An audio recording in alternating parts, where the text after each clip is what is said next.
All right, well, good evening, fans. Welcome in here tonight on AudioSportsOnline.com. I'm Rob Kendall along with Lex Zorn. It's another exciting season of Plainfield football, and we get things started tonight as the Plainfield Quakers are set to take on Greenfield Central. And, Lex, it is an absolutely perfect evening for high school football in the state of Indiana.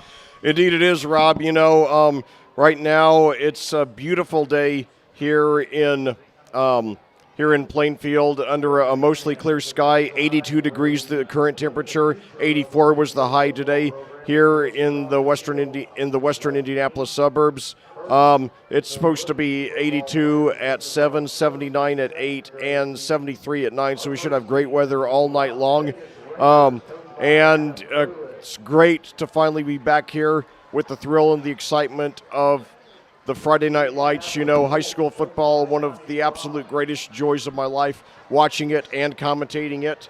I'm about to start off my 11th season here with AudioSportsOnline.com and my 11th season broadcasting Plainfield Quakers games. Plainfield has become a second home to me. And, you know, I'll tell you, the only bad thing for me about high school football is that the season is so darn short and the off season is so agonizingly long. So this third or fourth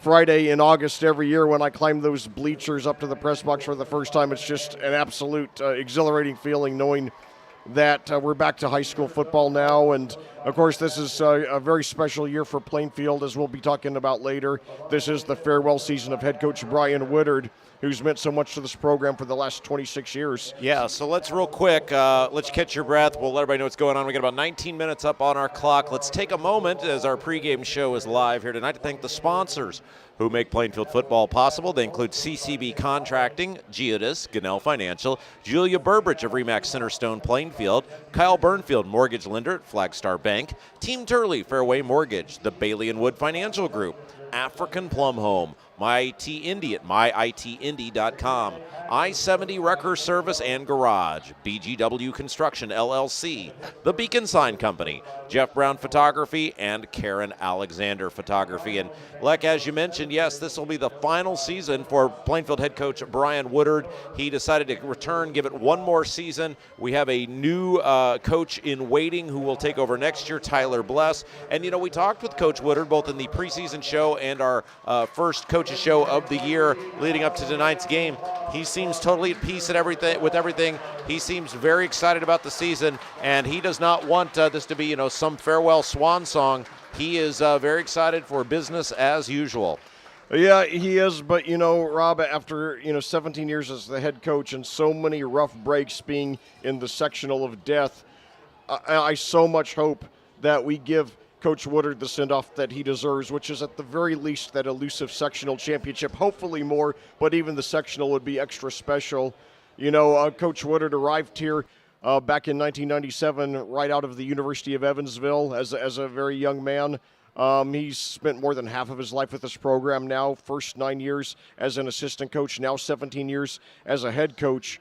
And they've been consistently ranked here in Class 5A, consistently played one of the top 10 toughest schedules in Class 5A, and one of the top 40 or 50 toughest schedules in the state. So, you know, their win-loss record, you know, if they played an average schedule, Coach Woodard would have 7, 8, 9 wins a year instead of, you know, about 5 wins a year. But, you know, most of his wins are high-quality wins.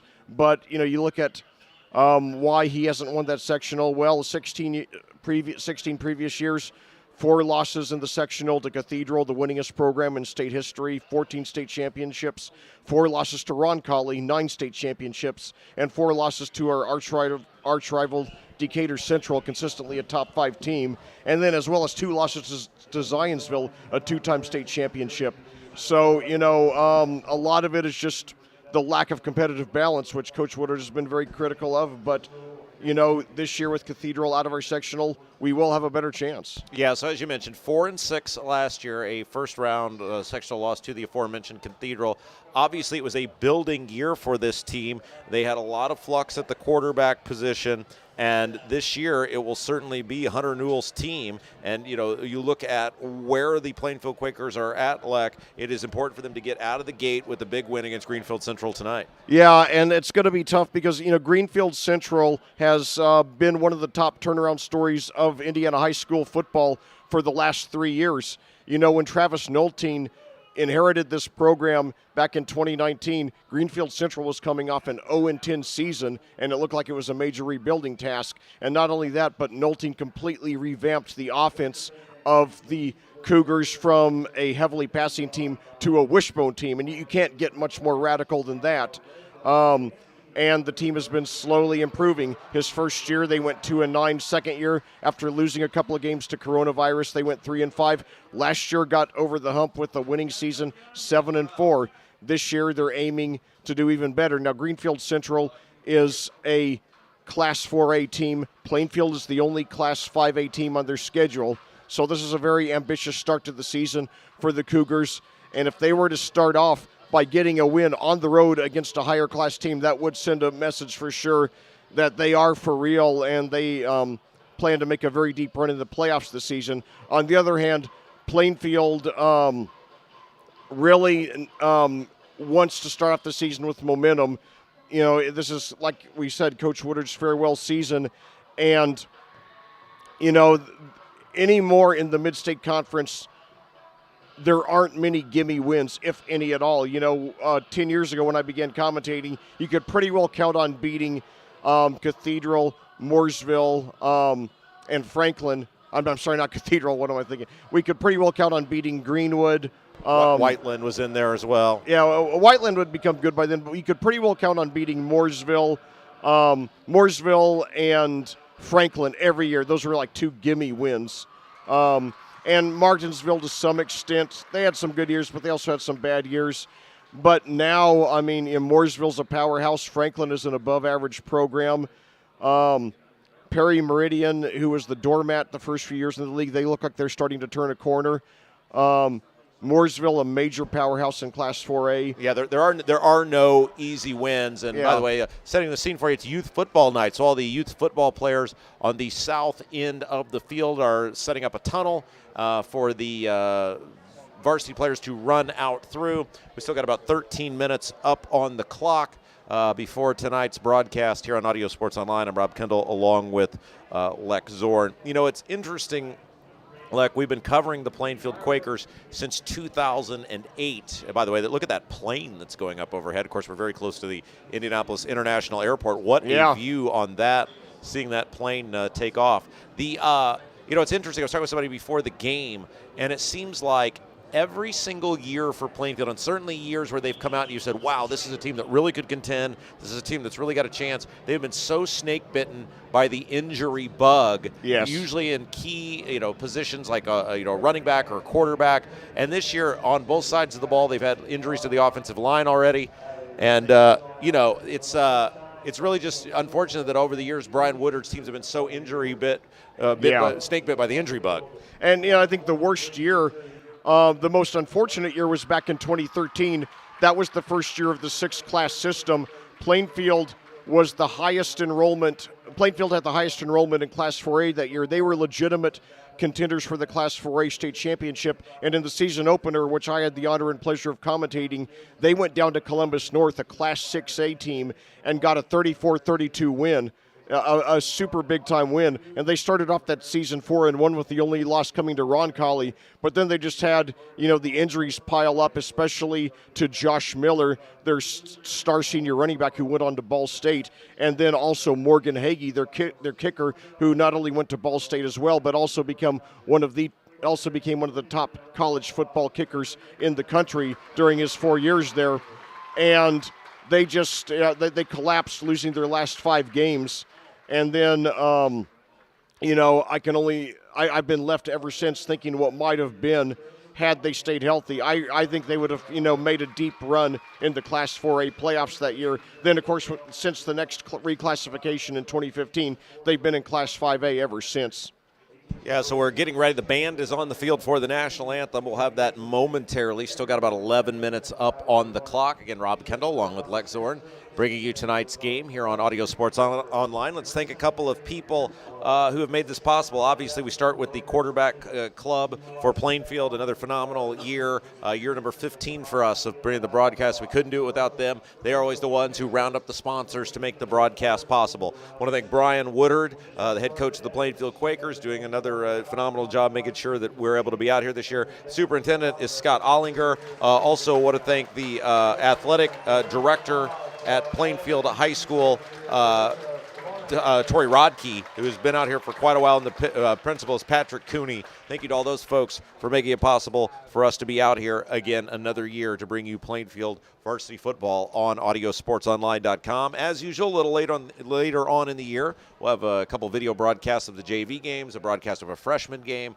and so that'll all be taking place this year. But obviously the first broadcast of the year, very, very special in Brian Woodard's final year here at Plainfield High School. And like you mentioned it earlier, Greenfield Central, when they added Greenfield Central, obviously for several years, there was a renewal of the Avon-Plainfield rivalry to kick off the season. Yeah. But they added Greenfield Central when Avon, and there were some changes to the Hoosier Crossroads Conference. Yeah.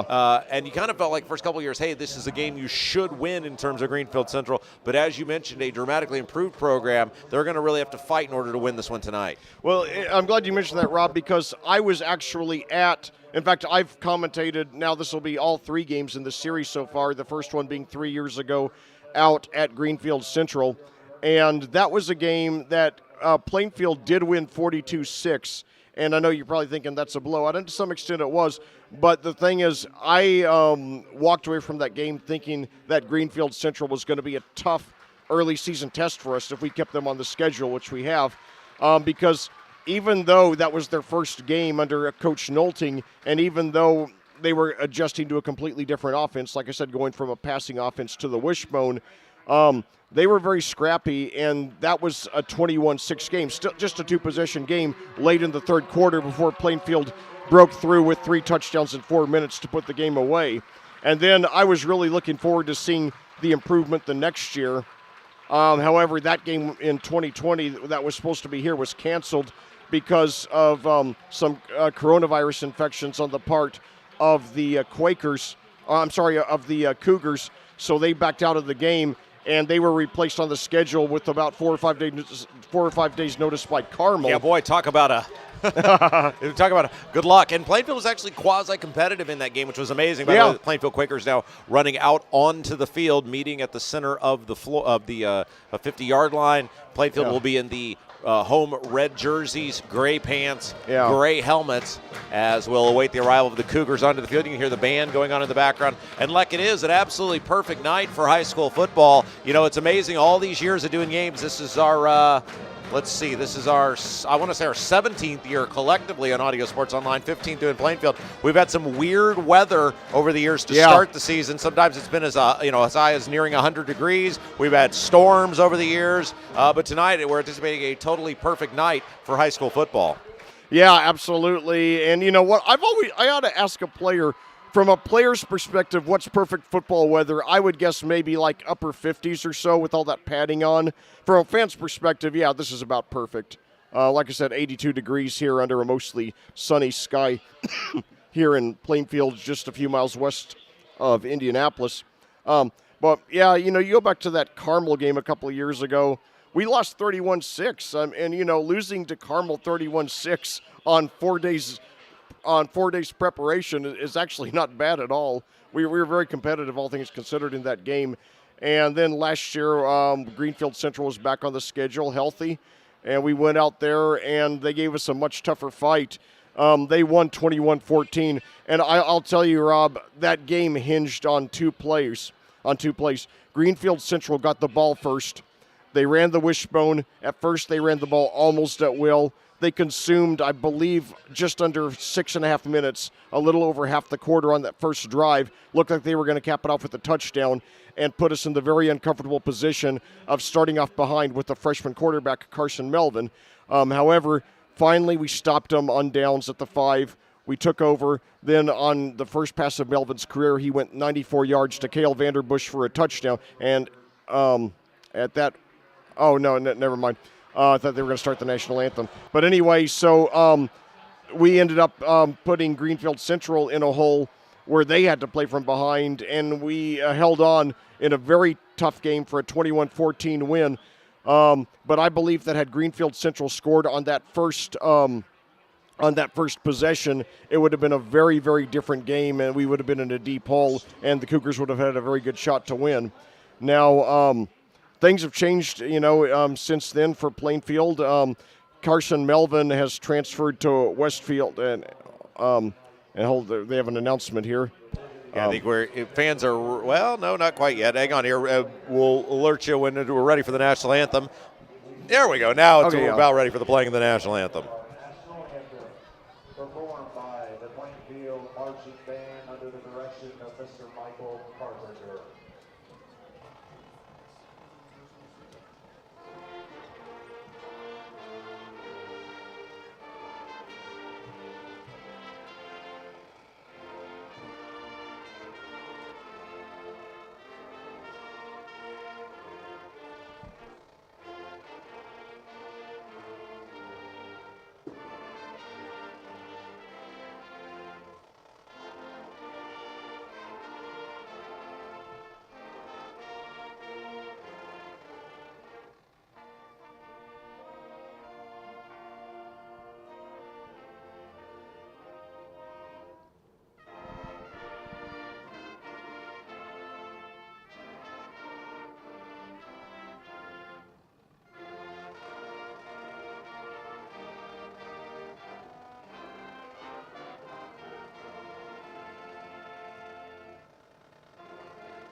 Well, thank you to Plainfield for that lovely rendition of the national anthem, the Plainfield Marching Quakers. And 6:55 your time of day now here as we get set to kick off our 15th consecutive season of bringing you the Quakers here on audiosportsonline.com. My name is Lex Zorn. It's been my pleasure to be with you for the last 11 of those years. Yeah, let's real quick, Leck. Again, I'm Rob Kendall. As he said, he's Lex Zorn. The Greenfield Central football team now out on the field, and they are going to wear the road white jerseys, gold letters and numbers, and blue and gold helmets. Plainfield, as we said, the home team, they'll wear the home red jerseys, gray helmets, and gray pants. Let's thank the sponsors who made all of our Plainfield broadcasts possible this year, including the Brian Woodard Show, which we have up every Monday for you. CCB Contracting, Geodis, Goodell Financial, Julia Burbridge, Remax Center, Stone of Plainfield, Kyle Burnfield, mortgage lender at Flagstar Bank, Team Turley, Fairway Mortgage, Bailey & Wood Financial Group, African Plum Home, MyIT Indy at myitindy.com, I-70 Rucker Service and Garage, BGW Construction LLC, The Beacon Sign Company, Jeff Brown Photography, and Karen Alexander Photography. And so, as we said, both teams now meeting on the center of the field, right at the 50-yard line. And we will have the coin toss here momentarily and be ready to go for high school football. Just about 2.5 minutes up on the clock. And as we said, like the swan song for Brian Woodard, it's kind of an interesting thing. We talked about this in the coaches show. A lot of coaches don't get a chance to let everybody know this is going to be it for us. You know, a lot of times either they'll be asked to move on or they'll make the decision at the end of the year. And I think it's really good for a guy of, by the way, Greenfield Central winning the toss, they will receive the football to begin the game. I think it's really fitting for a guy that has meant so much to the Plainfield school system, to the Plainfield football program, to the greater Plainfield community, that he gets to go out on his own terms. I really like that. I like it too, you know, for him, for the kids, for the fans, and also it's good for the program that they're doing this transitional period where now they have a Tyler Bless coming in, you know, as the head coach designate for this year. Obviously, Tyler Bless, as you probably know, comes from a very great coaching family. He's the son of Columbus North coach Tim Bless and the nephew of Avon head coach Mark Bless. So obviously, coaching runs in the family, and now Plainfield out on the field to kick. 97, Cameron Grimes will put the ball down. He'll put it on the right hash. Plainfield will kick off. The ball will move in the air from right to left, so it'll move from south to north.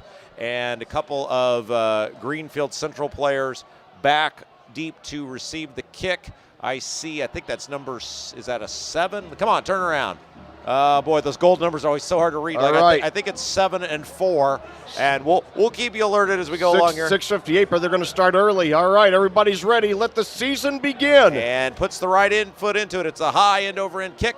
It'll be taken back at the 5 by Greenfield Central, across the 10 to the 15 to the near side of the field, nearing the 20, gets around one tackle and is taken down right there. That was number 7 for Greenfield Central, Kirk Connect. On the return, nice job of the Plainfield return team. I'll tell you, I guess the players and the referees were as anxious to get the season started as I was after 9 months. Kickoff at 6:58 tonight. It's Friday night, baby. Sooner they kick it off, the sooner we can go home and eat dinner. All right, so Greenfield Central on the field. They'll move from left to right. 2 men in the backfield. Split. 3 men in the backfield. What a wishbone formation back there. And here we go. Down under center. Snap. Give. Quarterback keeper. And ahead for a couple yards on first down. Not much doing that time as quarterback kept the football. Number 15 for Greenfield Central, Dallas Freeman, a sophomore quarterback with a short gain on first down. Yeah, I remember Dallas Freeman. He started that JV game that we commentated last year between these two schools, a 28-2 win there by the Quakers. So they give Freeman credit for 2 on the first play from scrimmage of the season. Snap, gives straight ahead this time, and again the Quakers are ready for it, and they'll drive him back, gain of about 3 yards across the 25, near the 26, bodies unpiled. That was number 5, I believe, Andrew Zellers, a senior fullback with the run, and it'll bring up third down and about 5 yards for Greenfield Central. Very big third down for the Quakers offense. It would be great to start off with a 3 and out after what they did to us on that opening drive last year. All right, to now they'll bit of a spread formation this time. 2 receivers, 1 to each side of the field. 2 men in tight, 1 left, 1 right, 1 man in the backfield. Snap back to pass, steps up, looking, throwing, and it is tipped up, incomplete. All right. And I believe that was number 1 for Plainfield, Caden Vanderbush, in there on the coverage, a 3 and out forced by the Quakers. Now, last year, if I remember correctly, Greenfield Central ran off 6 minutes and 23 seconds on the opening drive before turning it over on downs at the 5. So that's good. And now Noah Hessling, a senior, 4-year starter, back deep to receive this punt for the Quakers. 10:39 to go here in the first quarter. Yeah, nice defensive stand there. The ball will sit at the 27-yard line.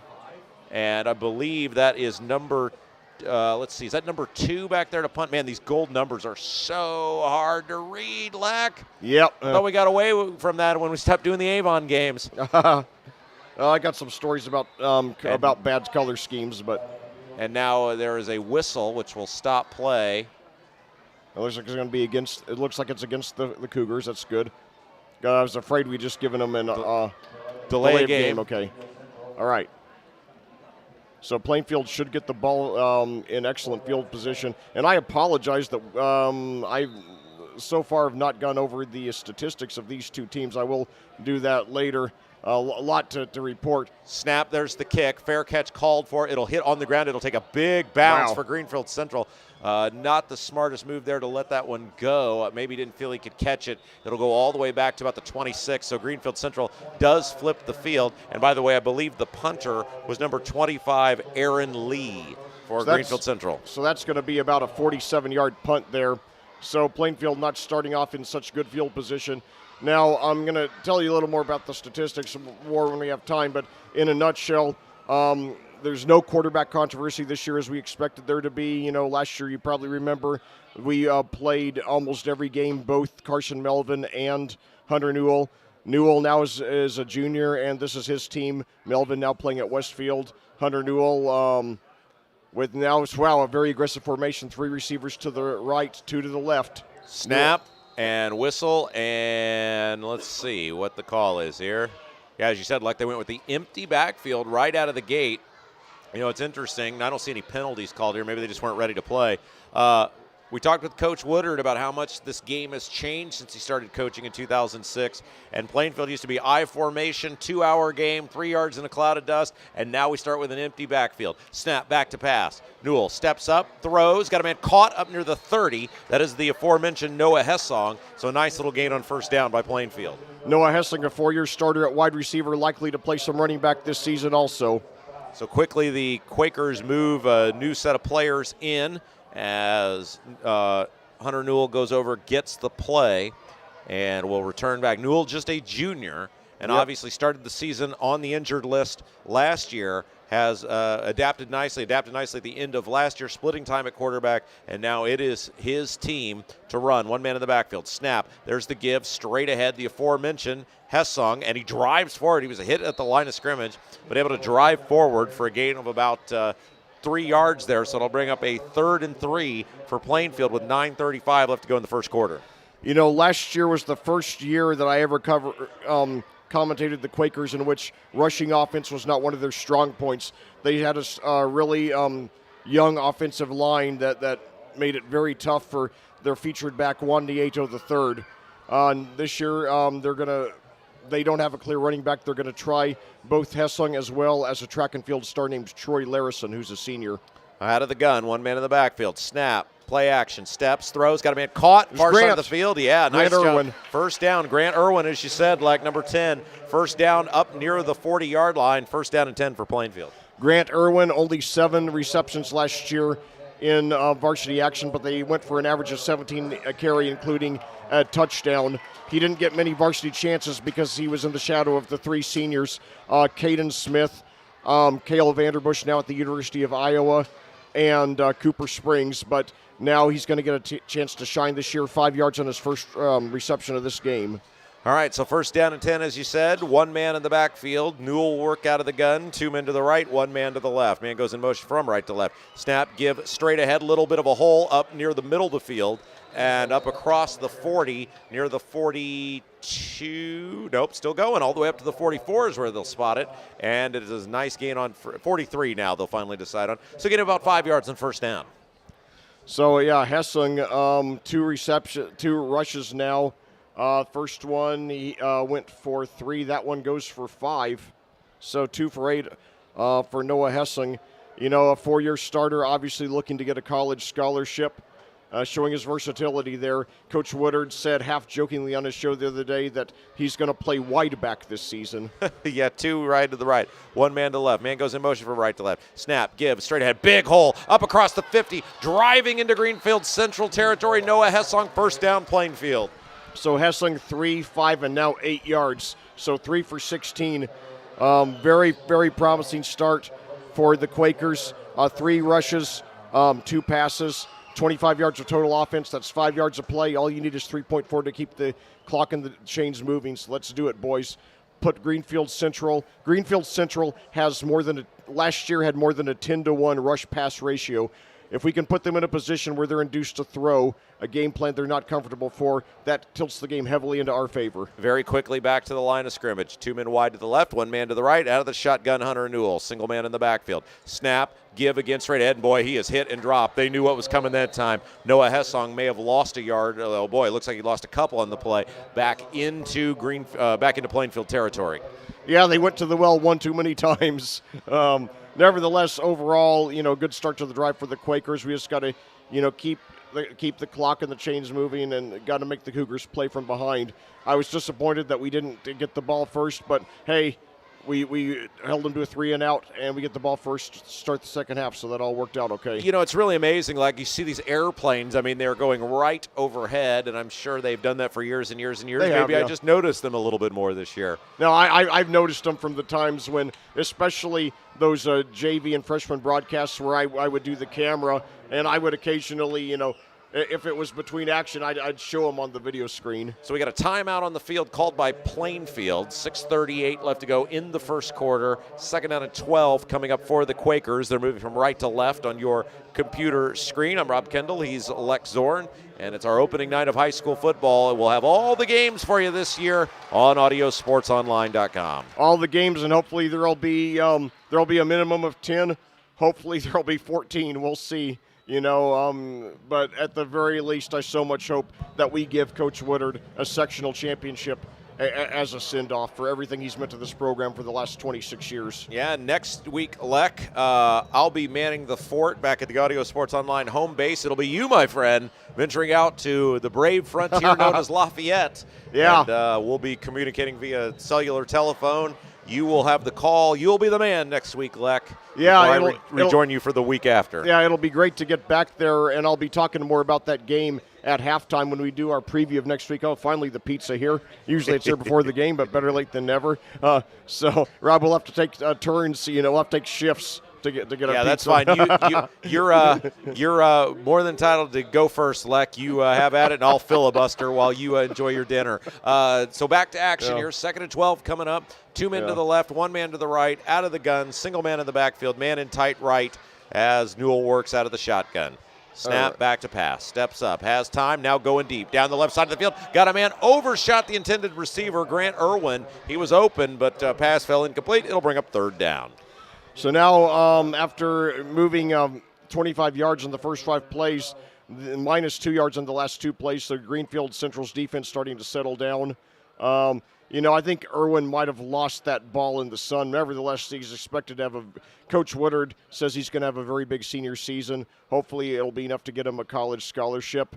My son Liam is he's a senior in high school, sitting here in the press box with me. He and Grant Irwin were actually 3rd grade classmates back at Chapelwood Elementary on the west side of Indy.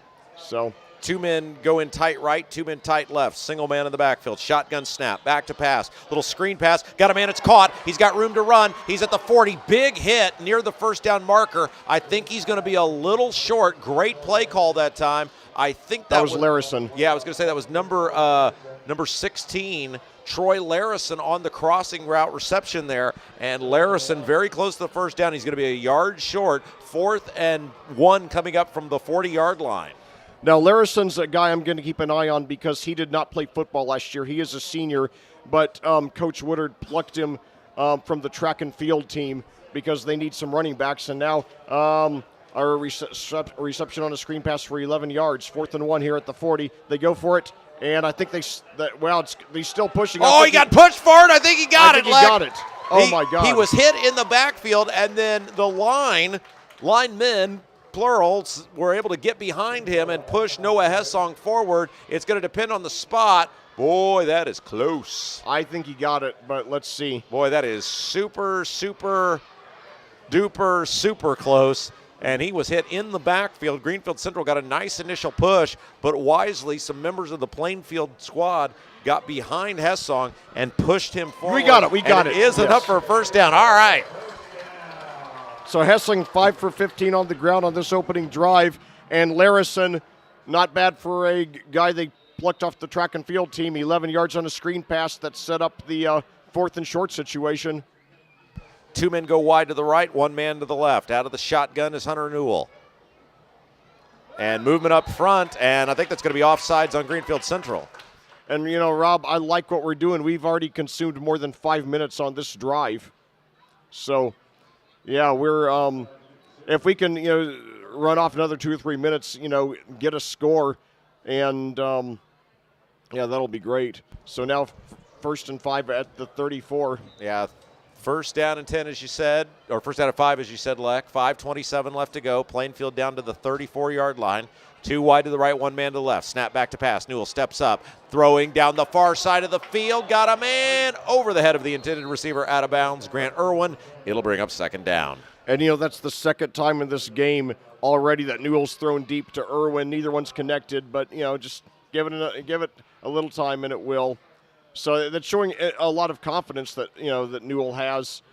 It shows that Newell has a lot of confidence there in Irwin. It will bring up 2nd down and 5. Ball sitting at the 34-yard line. At 1st and 5, it's a low-risk time to take a shot downfield like that. So 2 men going wide to the left, 1 man to the right. 2 men in tight, both sides for Plainfield. Single back formation, man goes in motion from left to right. There's the give, left side, stretch play, and across the 35, down near the 31, very near the 1st down, about a yard and a half short is Hessong. It'll bring up 3rd down. And I'll tell you, Rob, that's already 6 carries on this opening drive for Hessong. So that makes you wonder, is he going to get a lot of hits, and is that going to affect his ability to catch passes? He did lead the team in receptions last season, so we'll see. Third down coming up. Oh, he got a first on a penalty. Oh, all right. An extra 5 yards in addition to the 3 that Hessen got there. Didn't see what, I didn't either, yeah. but we're not going to argue with it. We'll take it. Ball down to the 26, first down and 10 for Plainfield. 5 minutes left to go in the first quarter. So 2 receivers to the right, 1 to the left. Newell takes it, rolls to his right, throws into the end zone for Irwin. Touchdown! Yes, Grant Irwin. The first touchdown of the season, hopefully the first of many for him and for the team. Yeah, nice job there. Newell Yes. rolling right side. Irwin All running right. towards the far side of the field, able to get right to the goal line, and then had one-on-one with his defender. He was able to go up and get the ball, pull it down, hold on to it, and with 4:48 left to play in the first quarter, it's 6-0 Plainfield. Yes, indeed. So Grant Irwin already off to an outstanding start. Coach Woodard promised a big season from him and has delivered so far. Now Cameron Grimes, the sophomore, on the extra point attempt. Snap, spot, kick is up, and the kick is good right down the middle. 7-0 Plainfield, 4:48 left to go in the first quarter. Let's take a moment to thank the sponsors that make Plainfield football possible. They include CCB Contracting, Geodis, Goodell Financial, Julia Burbridge, Remax Centerstone Plainfield, Kyle Burnfield, Mortgage Lender at Flagstar Bank, Team Turley, Fairway Mortgage, Bailey & Wood Financial Group, African Plum Home, My IT Indy at myitindy.com, I-70 Wrecker Service and Garage, BGW Construction, LLC, The Beacon Sign Company, Jeff Brown Photography, and Karen Alexander Photography. I'm Rob Kendall along with Lex Zorn, coming to you live tonight from Plainfield High School. 4:48 left to go in the first quarter. It is a 7-0 Plainfield lead over Greenfield Central. Plainfield about ready to kick off to the Cougars as it is a first strike for your home team, the Plainfield Quakers. And Plainfield still huddled on the sideline, getting ready to head back out to kick it away. Plainfield again in the home red jerseys, white letters and numbers, gray pants, gray helmets. Greenfield Central in the road whites, gold letters and numbers, blue and yellow helmets. And so basically a perfectly executed first drive, taking advantage of some penalties by Greenfield Central, and a nice conversion, couple on third down, nice conversion on fourth down, and then obviously the long touchdown pass from Newell to Irwin makes it a 7-0 affair. Here we go. Cameron Grimes to kick it away. It's a high kick, short. It'll be taken just in front of the 10 to the 15. And Brady one tackle, bringing it to the near side of the field across the 20. Still going, and up near the 27-yard line was number 7 for Greenfield Central, Kirk Connect. That's where Greenfield Central will start first down and 10. Well, I'll tell you, Rob, the overall very, very good, very promising opening drive for Plainfield. And you look at the schedule coming up. I mean, Greenfield Central, an above-average 4A program, and the schedule's not going to get any easier. Next Friday up at Harrison, we're playing a team that's opened the season ranked number 9 in our class, and more on that later. Snap gives straight ahead on first down. Nice job by Plainfield up there, moving the pile back. They'll pick up about 4 yards, though, before being moved back to the 32.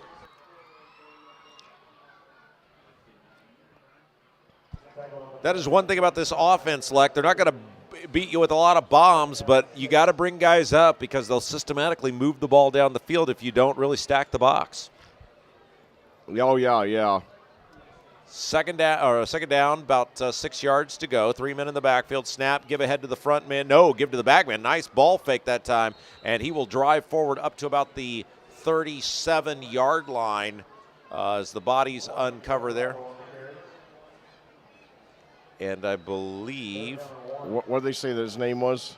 Man, it's so hard to see those numbers back there, Leck, with a host of 3 men in the backfield, especially in the ball fakes and everything else. Well, regardless, it's third down and 1. Snap, give is to the back man, drives ahead, and that was number 2 that time, Braden Harrell, a senior. He does pick up the first down up to the 41-yard line. First time that the Cougars have moved the chains in this game. 3:38 and counting left to go in the first quarter. Chains move, clock will start. Now a little bit of a different formation. One man tight right, one man tight left, single man in the backfield. Snap, play action, back to pass, throws, got a man, caught, screen pass, big hit initial. No gain on the play, as that time it was number 2, the aforementioned Harrell with the reception, and a couple of Quakers getting up there to make the big hit as soon as the ball was caught. Another thing, Leck, you just don't get a lot of spacing when your offense is so tight like that. So when you do run those pass plays, the defense doesn't have a long way to go in order to come up and make the tackle. Oh, yes, indeed, yeah. Second down, 10 yards to go. Coming up, 3 minutes left to go in the first quarter. Pitch to the near side of the field, and that's going nowhere. Host of Quakers that time, including number 53 for Plainfield, Croy Teamer with the tackle. That was Owen Anderson there on the rush for the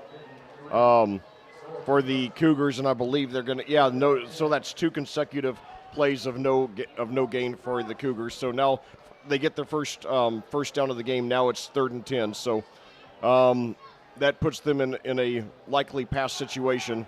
Pass, far side of the field, caught, spins out of a tackle. Oh, man. First down and more, inside the 40. He can go the no. distance to the 20, 15, 10, 5, touchdown. I believe that was number 13, Will DeJarnette. Yeah. And a missed tackle. They had him short of the first down, and unfortunately for Plainfield, there was only one man over there to make the hit. Couldn't do it, and he was off to the races. Yeah, it was just a slip tackle, and now a total momentum changer. We were one play away from getting the ball back, with a chance to take a 2-possession lead that would be very hard for a Wishbone team to overcome. Now all of a sudden they're right back in the thick of it, so our offense better respond. Yeah, I mean, there's just really a fluke more than anything else, but I give Greenfield Central all the credit in the world, being a heavily rushing team on 3rd and 10 and coming through with a big play like that. They deserve all the credit in the world.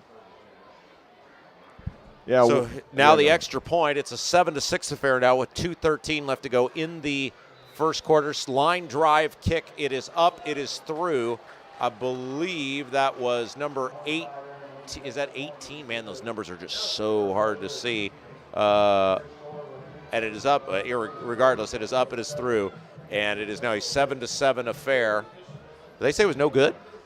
Oh, did they? Okay, well. Boy, it looked like it went right down the middle, but the officials apparently said no good. Okay. All right, well, I'll take it. So that Plainfield does retain the lead despite losing the momentum there. So now hopefully we'll just build onto that lead. And, if we get a touchdown here, I think it'd be great if we went for the 2 to try to make it a 2-possession lead, by 9 points to put them in a little bit bigger of a hole. But nevertheless, hopefully we'll bounce back from that defensive lapse there. Well, it's also interesting, Leck, because we talked about how those, tight formations, all the players are up to make the tackles, as we saw earlier. But the other side of that is if all the players are up and you can get past one of them, you got a much better opportunity to really make huge gains, and that is what Greenfield Central did on that last play to make it a 7-6 affair. I certainly give them all the credit in the world for jumping on the opportunity there.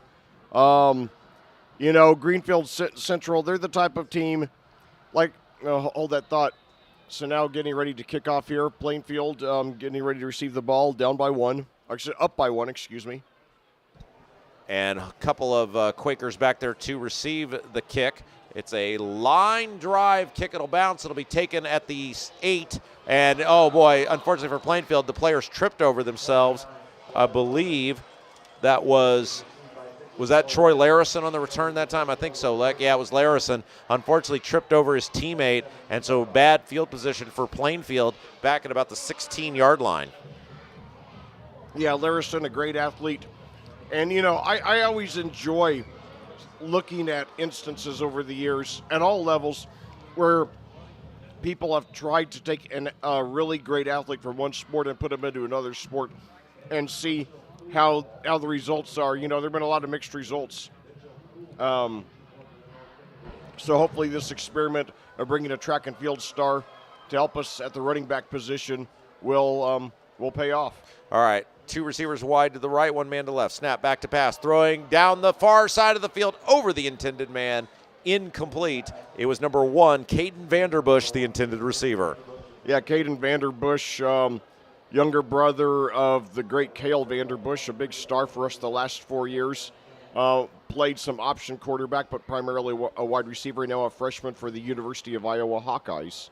2nd down and 10 coming up for Plainfield. They put the ball at the 17-yard line with 2:04 left to go in the first quarter.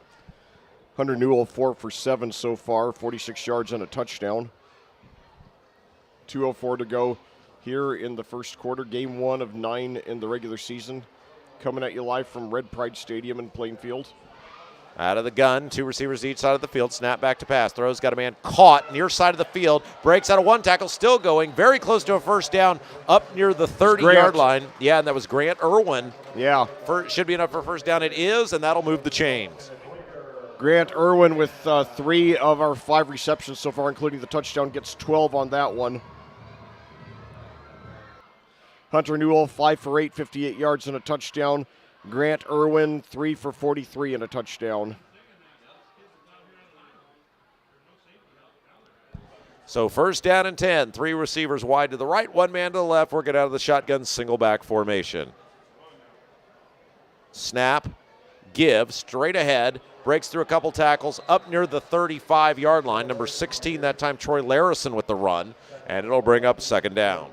Well, Larison gets 6 yards on his first rush. He got 11 on a screen pass on the first drive. So 2 times that Larison's gotten the ball today, he's given us 17 yards. Good start for the converted track and field star. 2nd and 4 now for the Quakers. 3 receivers to the right, 1 man to the left. Working out of the shotgun, single back formation. And movement up front, and I think he got his own man that time. Looked like it may have been Isaiah Miller, the receiver, jumping offside. 7:25 your time of day, 5:34 to go here in the first quarter. And it'll move it all the way back to the 30. So 2nd down and 5 or 4 becomes 2nd down and 9. And the clock will continue to wind as Plainfield huddles in their own territory, moving from right to left on your computer screen.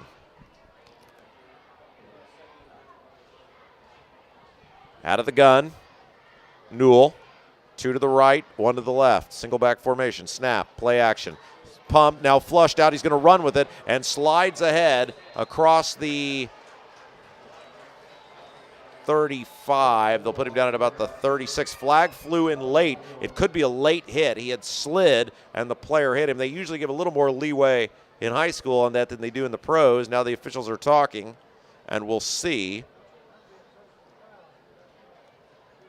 Well, he got about, if it counts, if there's no penalty, it would be about a 6-yard gain, which would bring up. It is a personal foul. It will be against Greenfield Central. We got the first. And so you will tack 15 on to the end, because they said he hit him in the head was the primary reason they threw that flag. Not so much a late hit, but hitting him in the helmet-to-helmet contact. And so it'll be enough for a first down, and this should move the ball very near midfield. And, with all the awareness there is these days about head injuries and especially concussions, I think they're just being very, very cautious. And that's a big one. They not only moved it to midfield, moved it across midfield into Greenfield Central territory down to the 49-yard line. And that is where Plainfield will have, it'll look like it'll be the first play of the second quarter, because they appear content as the clock is winding to let this wind down, and they will. So 1 quarter in the books. It's 7-6. Plainfield with the lead and the ball over Greenfield Central.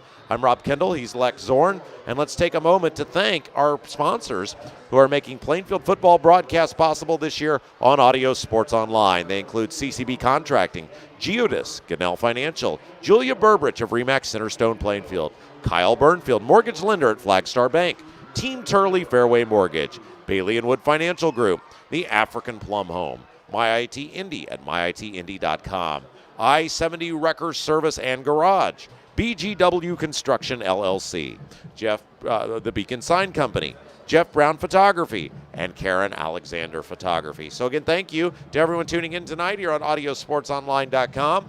I'm Rob Kendall. He's Lex Zorn. 12 minutes up on the clock as we're about ready to start the second quarter. Plainfield will have the lead in the ball, 7-6, over Greenfield Central. They'll be moving from now left to right as we switch into the field on your computer screen. Plainfield decked out in the home red jerseys, white letters and numbers, gray pants, gray helmets. Greenfield Central, the visitors on the scoreboard, wearing the white jerseys, gold letters and numbers, blue and gold helmets. And I got to say, I really loved and appreciated the amount of flags, Lek, that we saw driving into Plainfield High School today.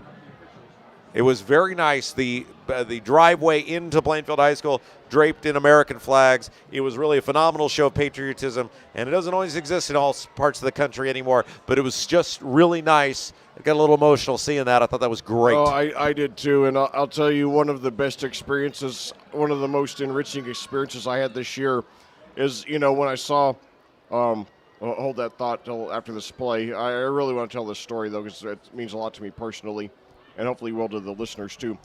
Out of the gun is Newell. 2 receivers to the right, 1 man to the left. Snap, give straight ahead, big hole center of the field inside the 45-yard line, and I believe that was number 16, Troy Larison, on the run. Yeah, so Larison, an 11-yard reception, a 6-yard rush, and now a 5-yard rush, so obviously turning out to be a good pickup. And, Rob, one thing I've learned from 11 years of commentating Coach Woodard's teams is that he always pulls a few rabbits out of his hat when it comes to the running back position. Yeah, it's so interesting. And like I said, we talked about when we first started doing Plainfield football, their games were almost reliably 2 hours to 2 hours and 15 minutes, which was unbelievably fast because they ran the ball so much. And obviously the game has changed dramatically in the 15 years we've been out here. High school football is big hole, center of the field. First down and more, down around the 35-yard line. Troy Larison on the run, first down Plainfield. Larison now 3 rushes, 20 yards, 1 reception, 11 yards. So he's already given us 31 yards of total offense in just a little over a quarter into this new season.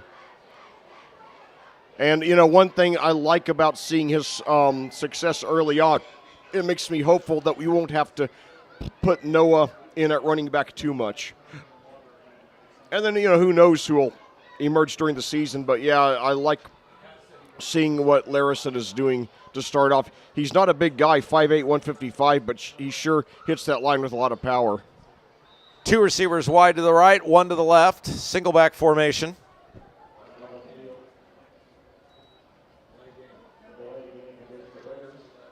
And a delay of game is going to be called on Plainfield.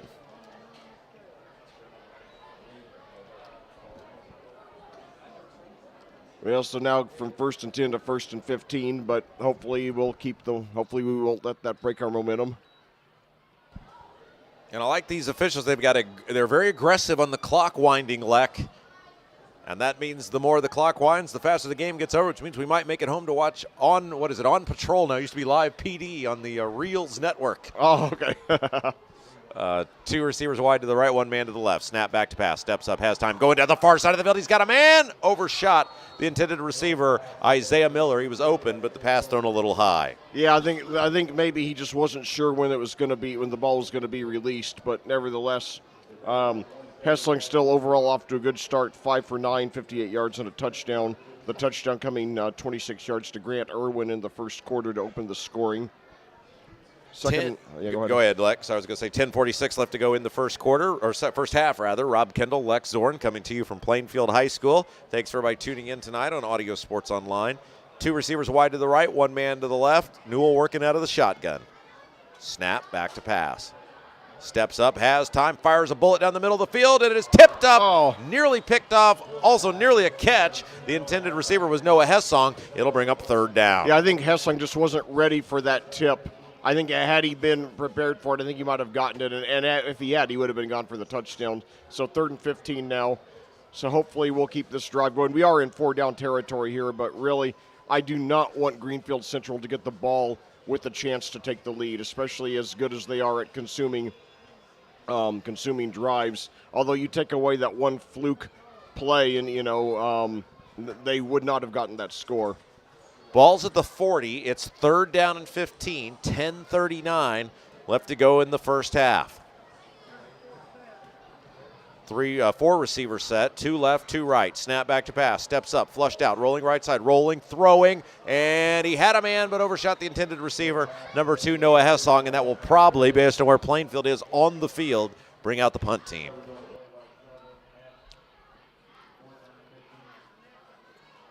Yeah, I would. We could go for it here, but I would guess it'd probably try to pin Greenfield Central down deep into their own territory. We'll see, though. Keep in mind we do get the ball first to start the second half. Yeah, odd move. You don't see that very often in football. Greenfield Central won the toss and elected to take the ball, and you just don't see that happen a whole lot. Newell will take the snap. Let's see if he decides to throw it or kick it. High school ball, you see a lot more variety here. Part of the charm of high school ball. Snap. It will be a punt. Short kick. It'll bounce forward. It'll hit inside the 20. No, it starts to roll back, so he downed it there at the 19. So 21-yard punt. But, it's basically the effect of a touchback. So 10:23 left to go. 7-6 your score. Plainfield on the high side, but they do give the ball back to Greenfield Central. So now what we got to do is just, make sure they don't score. And we got to be ready for them. The thing is with the Greenfield Central, when you run the wishbone offense, there's just so many options. And one thing that so few teams run it anymore that, it's really tough. It's really tough to defend if you're not accustomed to defending it. Gives it to the first man up. Big hole that time. It was number 5 for Greenfield Central. Very close to first down. It wasn't enough for first down. Andrew Zellers, first down and 10 for Greenfield Central. Well, I didn't get, unfortunately, didn't have time to give my statistics from last year, and they give Zellers 13 there. So first and 10 for the Cougars at the 32, excuse me. 3 men in the backfield, wishbone formation, down under center, snap. Quarterback keeper this time, and not much doing. Gain of about 3 yards, maybe 4. Dallas Freeman on the run. The problem, Leck, with this formation, if you're Plainfield, is there's not a lot of negative plays. They're always moving forward. So even if you stop them there like that time, you hit them pretty quick near the line of scrimmage. But if you can just lean forward, it's still a gain of 4 or 5 yards like they just had there. Right, yeah.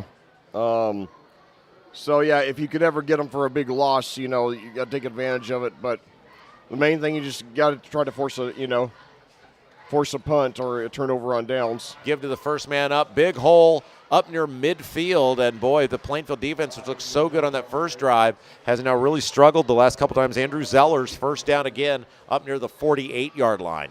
Yes, they give him credit for 12 on that one. And, what I will say maybe at halftime I'll give you a full rundown, but Greenfield Central last year went 7-4.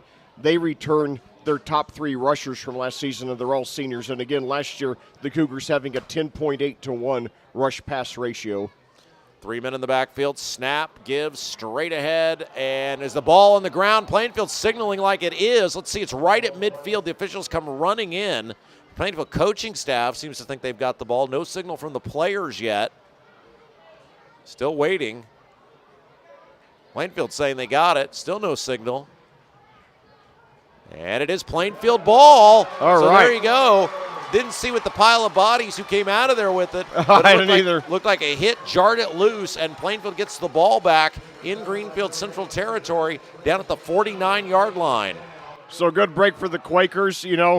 They've got the ball in good field position with the lead. Only 1 point, but we can add to it. And, I'm all in favor of it. I'm not trying to tell Coach Woodard what to do, certainly. He's a very adventurous man, but I would love to see it if we did get a touchdown that we went for the 2 to make it a 2-possession lead. But we'll see what happens here.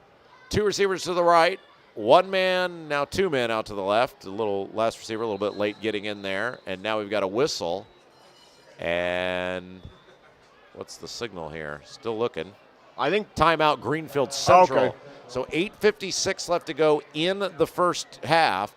Plainfield gets the ball back, and they lead it by 1, 7-6. Well, Rob, you were mentioning the all the flags. I was glad to see that. I found that to be heartwarming.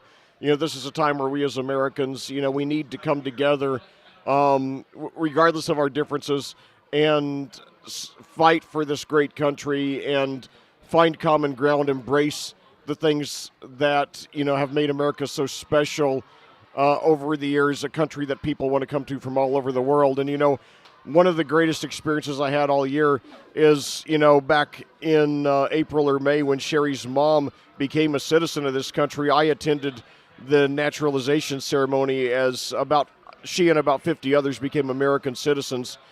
And almost all of the new citizens were non-white. And, I thought about the kind of situations that hold that thought. Yeah, back to action now. Yeah. Timeout over. First down and 10. 3 to the left, 1 to the right. Newell working out of the shotgun. Snap, back to pass. Steps up, going down the near side of the field, and it is. Did he get it? Intercepted. Oh, at no. the 20-yard line. Number 23 for Greenfield Central, Owen Anderson, went one-on-one with the receiver. I believe it was Caden Vanderbush. Yeah. And it was a jump ball, and unfortunately for Plainfield, Greenfield Central came away with it. And Newell now all of a sudden incomplete on his last 3, now his first interception of the season. So certainly what started off as a very good game now turning into more of a shaky game. Nevertheless, Plainfield still with the lead. Greenfield Central starting the drive only at their own 18, which is a yard further back than last time. So just, the defense has to do its part and we'll be okay. First down and 10 coming up for Greenfield Central. 8:48 left to go in the first half.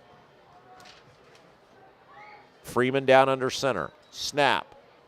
Give is to the up man, and a pickup again of about 3 or 4 yards as the bodies unpile. Zellers again.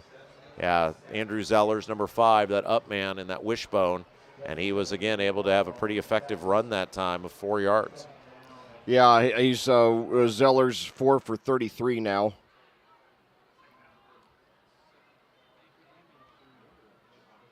So now the Cougars actually lining up with 2 receivers, different formation for them on 2nd and 5, 8:14 to go, trailing by 1 here.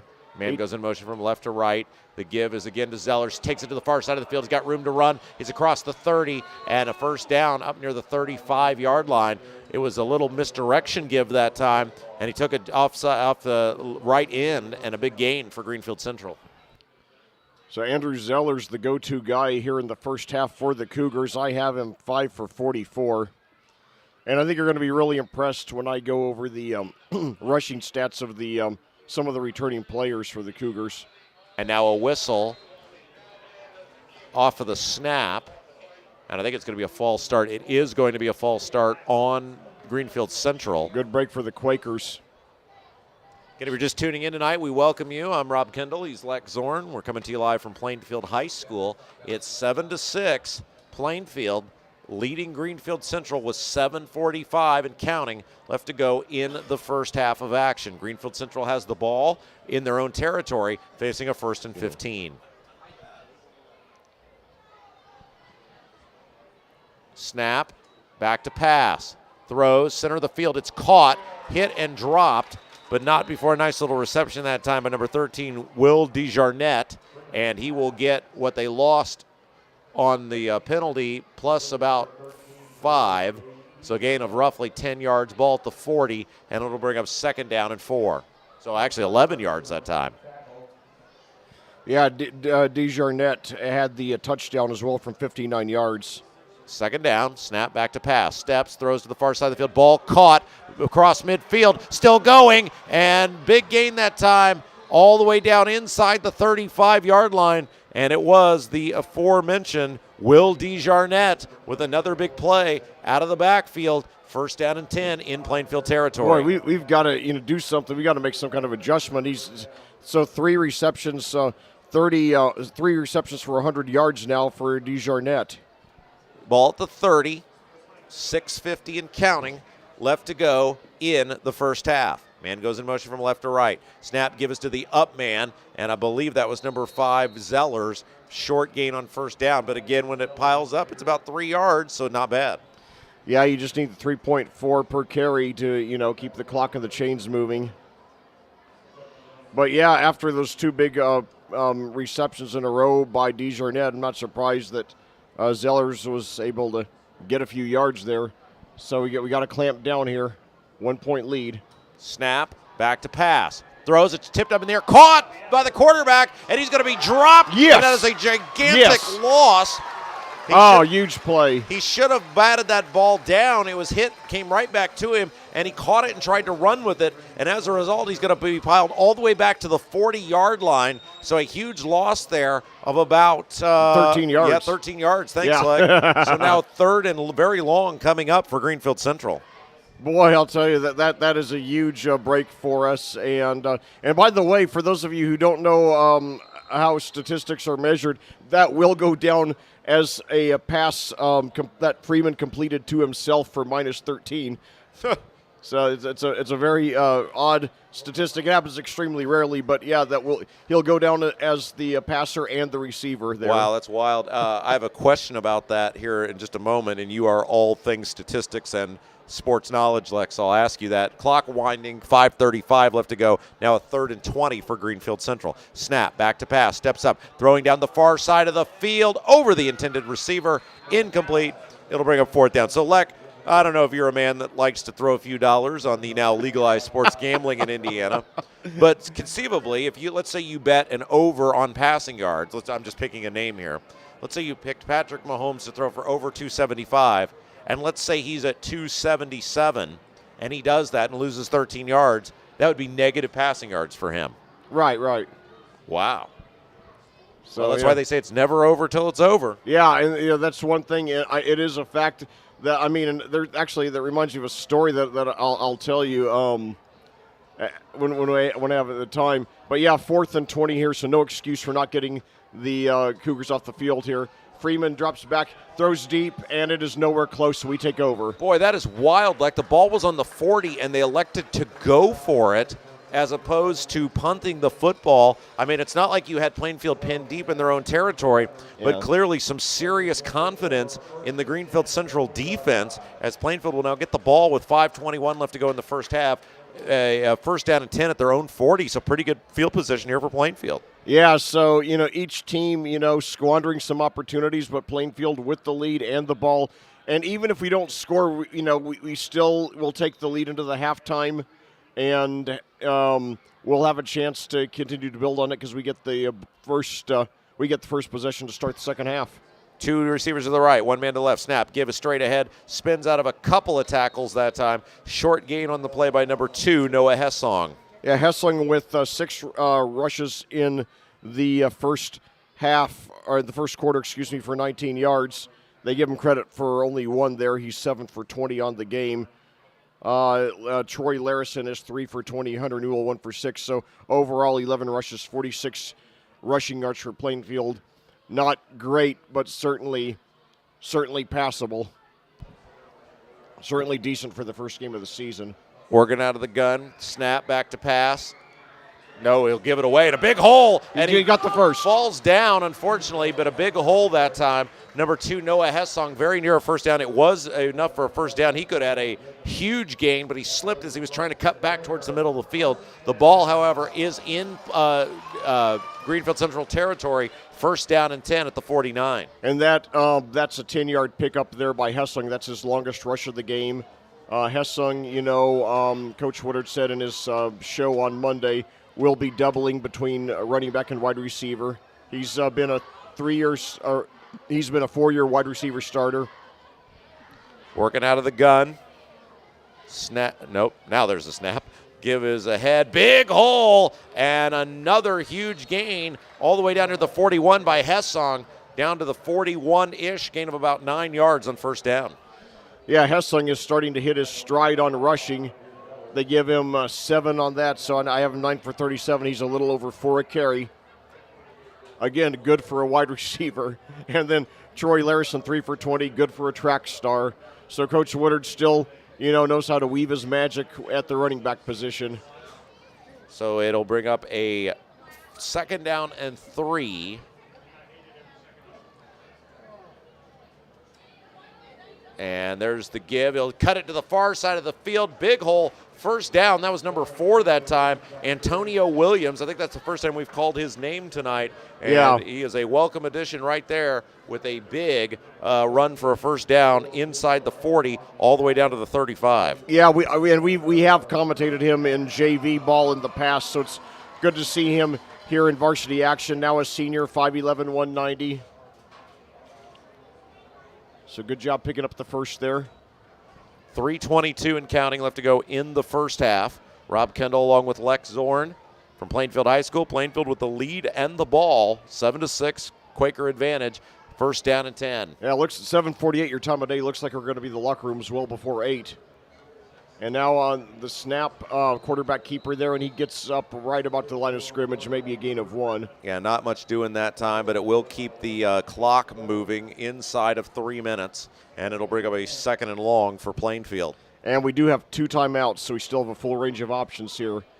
Plainfield in the red jerseys, white letters and numbers, gray pants, gray helmets. Greenfield Central in white jerseys, gold letters and numbers, gold and blue helmets. Plainfield moving from left to right on your computer screen as the majority of the field now bathed in the shadows of the setting sun.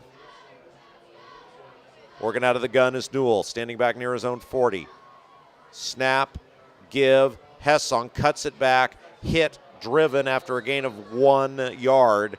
So not much doing that time. And as the clock will wind inside of 2 minutes now, big decision coming up for Brian Woodard and company as you are looking at what would probably be about a 50-yard field goal right now. That's probably a little long for high school, but you never know. If we had the Hagee brothers here, it would be a real possibility. Yeah, great point. Yeah, boy, I'll tell you, I remember the first time. It was like 6 years into commentating Plainfield when I first covered a kicker who wasn't a Hagee. And, I miss John and Morgan. I certainly hope whatever they're doing that they're doing well. They were such a pleasure to have. Back to pass. Newell going down the field. Far near side of the field. It is tipped up, incomplete. Had a man open for a split second. Nice job that time by number 7. Kirk Connect in one-on-one coverage. The intended receiver was Troy Larison. He was very briefly open, but they closed quickly, and the ball was tipped away incomplete. 1:29 to go in the first half. Well, at this point, since we get the ball first to start the second half, I'm thinking try to punt it inside the 10, because not much chance Greenfield Central would get a score. In fact, they very well, might even run out the half. But, we'll see. Coach Woodard is, a very brave, bold man. Very aggressive formation here. 5 receivers, 3 to the right, 2 to the left. Yeah, Newell out of the gun, and now a whistle and a timeout going to be called by Plainfield. Okay. So that'll leave them with 1 timeout left to go with 1:29. Yeah, it's an interesting idea here, Alec, because if you can pin them inside, say, the 15, that makes it, given Greenfield Central's, they're not going to bomb the ball down the field on you. You would think it would make it easier to play defense, and maybe they would wind out the clock. But it appears as though at least Brian Woodard for now is pondering going for it on 4th and 9. Yeah, and even so, Greenfield Central, I wouldn't be too concerned about them taking over, at the 30, at their own 34, with in the last minute and a half of the half, because I think we would just need to be geared. We could let them have all the 6-7 yard gains. All we'd have to do is take away the big play. So if we're geared to do that, I think we'd be fine. But anyway, Rob, what the story, the scenario you mentioned to me about gambling, it reminded me that back in 1994 when I was living in southern Indiana and I was closely following University of Kentucky athletics, that was back in the era where they were pretty bad in football. And there was one year, their head coach was Bill Curry. And anyway, they were about to lose to Auburn by 22, but they were going to beat the spread. But then Auburn scored a late touchdown to avoid that. So this guy had put a lot of money on Kentucky to beat the spread. And, he lost the money in the final seconds of the game. Anyway, hold that. Now they're going to go for it. Snap, back to pass, room to run, and he ran out of room to run. pocket closed pretty quick. I thought with the amount of guys in the backfield, when he got past the initial run there, he might have an ability to get free, but unfortunately not. So the fourth down conversion does not convert, or fourth down attempt does not convert, and the ball will be handed over to Greenfield Central with 1:22 to go at the 36-yard line. Yeah, but anyway, Greenfield Central, they'll take over. The 2 timeouts, 63 yards from the end zone. All we got to do is take away the big play. We should be fine. So All right, first down and 10 coming up for Greenfield Central. Let's see what they elect to do with the ball here. Snap. Give it to the front man. Short gain on first down, about 3 or 4 yards. And it appears Greenfield Central may, as you said, Leck, be content. Maybe run a couple plays. If you bust one, great. If you don't, let's go into the locker room down 1. That was Andrew Zellers with the run that time. Yeah, Zellers overall a very good game so far, 7 for 51. Back to pass, rolling, throwing. It's caught, center of the field. It's going to be very close to a first down. No signal yet. It looks like it's going to be a little bit short. I'm not sure why they stopped no, now they're saying first down. Boy, that looks short, Leck. Yeah, it was certainly a close call. Owen Anderson there on the reception. Well, they gave it to him, and that's all that really matters as Plainfield will move the chains. Clock stops with 55.3 seconds left to go. First down and 10, Greenfield Central. Snap back to pass. Going deep down the field, far side of the field. Caught! Oh, my God. He is going to walk in for the touchdown. Number 7 that time for Greenfield Central, Kirk Connect. Goes the distance, and that'll make it a 12-7 affair. 47.1 seconds to go in the game. It's first half. Oh my God, I am in shock. I just wow. That is not what Plainfield wanted to happen there, and now they find themselves down 5, a chance to go down 6 or 7, depending on the 2-point conversion attempt. Yeah, this crowd is just stunned here.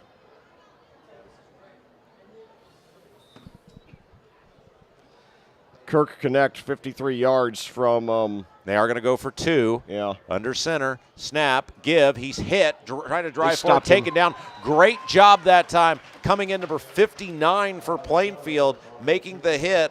Isaac, Leck, you are the wordsmith on the pronunciation here. Mascalaria? You are the one who knows the names. In French, it would be Mascalariere. But, we'll go with that. Great job, Isaac.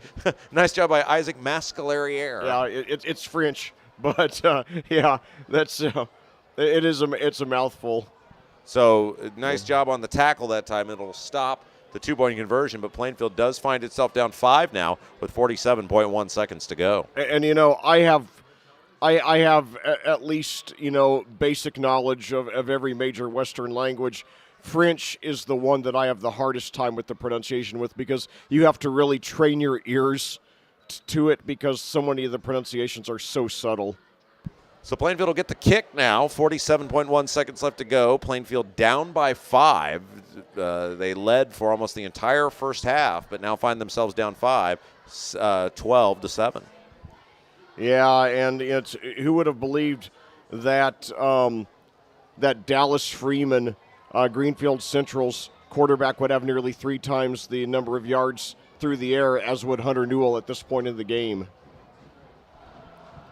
Line drive kick. It'll bounce. It'll drive forward. Off the hands we got to of the get back it, man. We better get it. He will pick it up at the 5, across the 10 to the 15, spins ahead, and a nice job that time to make something out of nothing by Troy Larison. The ball went through his hands, but fortunately he was able to track it down. And with 40.1 seconds left to go in the first half, let's see what Plainfield elects to try to do here. Well, certainly, Ball is sitting at the 20, by the way. with 2 timeouts and the kind of offensive firepower they do, I'd say it's worth taking a couple of shots downfield, seeing if you can at least get into some kind of field goal range. But it doesn't look like it's a kneel down formation. So 2 receivers to the left, 1 to the right, 1 running back. Little sweep play to the near side of the field, and that's not going anywhere, as number 16 that time, Larison, was the running back. And it does appear, Leck, as though Plainfield may be content to say, let's let this go into the half. They don't appear to be in any hurry here, and they don't have to run a play if indeed it's Brian Woodard's desire to take a 5-point deficit into the locker room.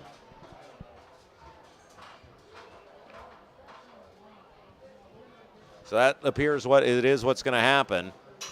7-6, 5-4, 3-2-1. So one half in the books, a bit of a disappointing end to it, but Plainfield right in this one. They trail 12-7 on Audio Sports Online. And Leck, the halftime is yours, my friend. All right. Well, thanks, Rob. So much to talk about here. First of all, we'll just give you a quick rundown of this game, and then I'll throw in some of the stuff that I wanted to include in the pregame show. But anyway, right now we're at halftime here in the season opener at Red Pride Stadium, 7:58 your time of day. We got in the first half almost exactly in an hour. The kickoff was at 6:58. Everybody was anxious to start the season, including me. Glad to see everybody that, the enthusiasm of the players and the fans and everybody else. But anyway, it's a game in which Plainfield, for the most part, has played well. They've just struggled to finish drives, and they've let Greenfield Central break through for a couple of unexpected big plays on passes, and that is the difference in this game. With 4:48 to go in the first quarter on its opening possession, after Greenfield Central started off with the 3-and-out, Plainfield consumed nearly half a quarter and then scored on a 26-yard touchdown pass from Hunter Newell to Grant Irwin, the senior, who's primed for a big season. Cameron Grimes was good on the extra point, making the score 7-0. Then, however, on Greenfield Central's ensuing drive, when it was 3rd and long and we just needed one play to get them off the field, a missed tackle resulted in a short pass from Dallas Freeman being caught and taken 59 yards for the touchdown by Will DeJarnette. And then in the last minute of the second quarter, when it looked like Plainfield, and by the way, I forgot to say, the extra point was no good on the Greenfield Central touchdown, so Plainfield did retain a 7-6 lead. However, in the last minute of the first half, a surprise long pass by Freeman was caught by Kirk Knecht, that's Knecht, for a 59-yard touchdown, and the 2-point conversion failed, giving Greenfield Central a 12-7 lead.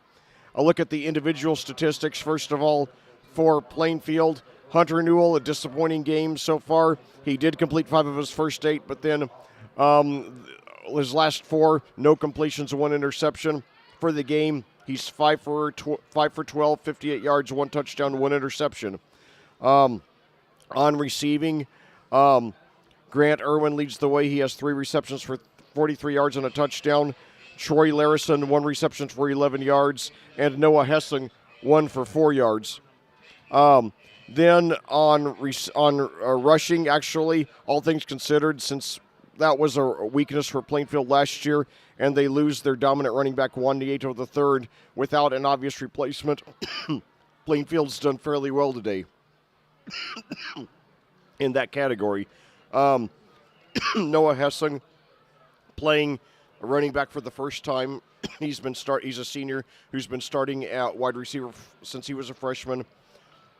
He's rushed 10 times for 38 yards. Troy Larison, a senior who did not play football last year, was a track and field athlete. 3 rushes, 20 yards. Hunter Newell is 3 for 3. Antonio Williams, 1 for 7. Meanwhile, for Greenfield Central, Dallas Freeman, the sophomore, and keep in mind, Greenfield Central threw only 47 passes in 11 games last year. That's just 4 a game. Tonight, Dallas Freeman in the first half threw 10 passes. He completed 7 of them for 150 yards and 2 touchdowns. Yeah, I've got some stats here. Our old buddy Jeff Sherman sending us the stats. They didn't give him a printer this year, but they did. We figured out we did it via text this time, so he's hoping to add a printer here. Score is 12-7. Plainfield with the trailing Greenfield Central, and as you mentioned, first downs 8 for Greenfield Central, 10 for Plainfield. So they actually won the first down battle. Yeah. Rushing yards, 14 rushes for 69 yards for Greenfield Central, 18 rushes for 66 yards for Plainfield. Let's see here. I'm trying to do this on my phone. The passing yards, 147 for Greenfield Central, 59 for Plainfield. So a huge advantage. As you mentioned, 7 of 10 passing for Greenfield Central, 5 of 13 for Plainfield with 1 interception. Right. Also over there, that's good for now. Andrew Zellers, the leading rusher for Greenfield Central, 8 rushes, 54 yards, the long of 12. Noah Hessong, the leading rusher for Plainfield, 10 rushes, 38 yards,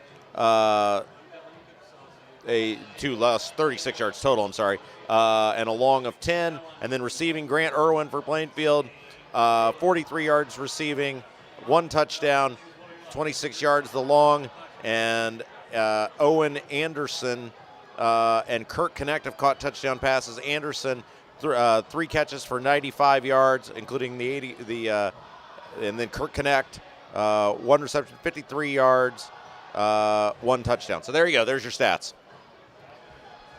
All right. Well, anyway, thanks to the Plainfield Stat Department, and anyway, by the way, I get in the habit of trying to do a little bit I get in the habit of doing a little bit of everything, multitasking. I keep stats too, but it's always good to get the official stats. And anyway, right now, as the Plainfield Marching Band is getting ready to do their show, just wanted to really go over a few things to preview this season. I meant to do this in the pregame show. We just ran out of time. So anyway, like I said, this is Coach Brian Woodard's farewell season. He's in his 17th season as head coach, 26 with the program. He spent 9 years as an assistant coach before taking over as head coach. And anyway, let's look at right now I'd like to take a look back at last season to set up our preview of this season. Last year, Plainfield, entered with a lot of question marks. They, in 2000 they went 5-5 with starting quarterback Aiden Moyers, who was then a senior, and then he graduated, and his brother Eric, who was going to be a junior last year. Well, he was a junior last year, and he was expected to take over as quarterback, but he suffered a torn ACL and missed the entire season. Then the number 2 quarterback, Hunter Newell, suffered a broken finger in training camp, so that forced us to start a freshman, Carson Melvin, for this opener against Greenfield Central. And the initial results were actually surprisingly good. Melvin started off, the first pass of his career was 94 yards to Cale Vanderbush for a touchdown. And in that game, he threw for 276 yards, 2 touchdowns, and no interceptions as Plainfield pulled out a 21-14 win. The next week, however, Melvin played more like a freshman, throwing 3 early interceptions that enabled Tri-West to go up 19-0. Plainfield did come back in the second half as Melvin connected with Caden Smith for 3 touchdowns to give Plainfield a 20-19 lead. However, Greenfield Central converted on a 4th and 16 from the Plainfield 35 in the last minute and pulled out a 26-20 win. Then in week 3 on the road, Plainfield lost a shootout to Class 4A powerhouse Morehouse. Plainfield lost a shootout at Class 4A powerhouse Mooresville by a score of 63-42.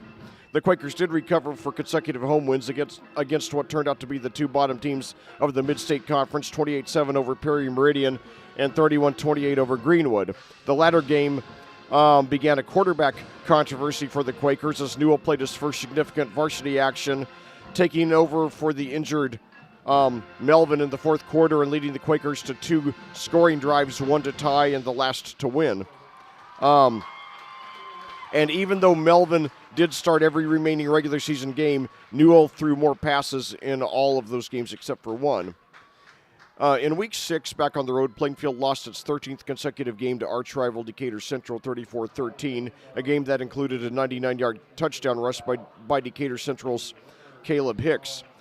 That was followed by a 33-20 home loss to Franklin and a 31-6 loss at Whiteland before closing out their regular season with a thrilling 28-27 Senior Day win over Martinsville. For the playoffs, Plainfield's long tradition of bad draws continued as their first game was against the number 1 team in Class 5A and the winningest program in state history, the Cathedral Fighting Irish.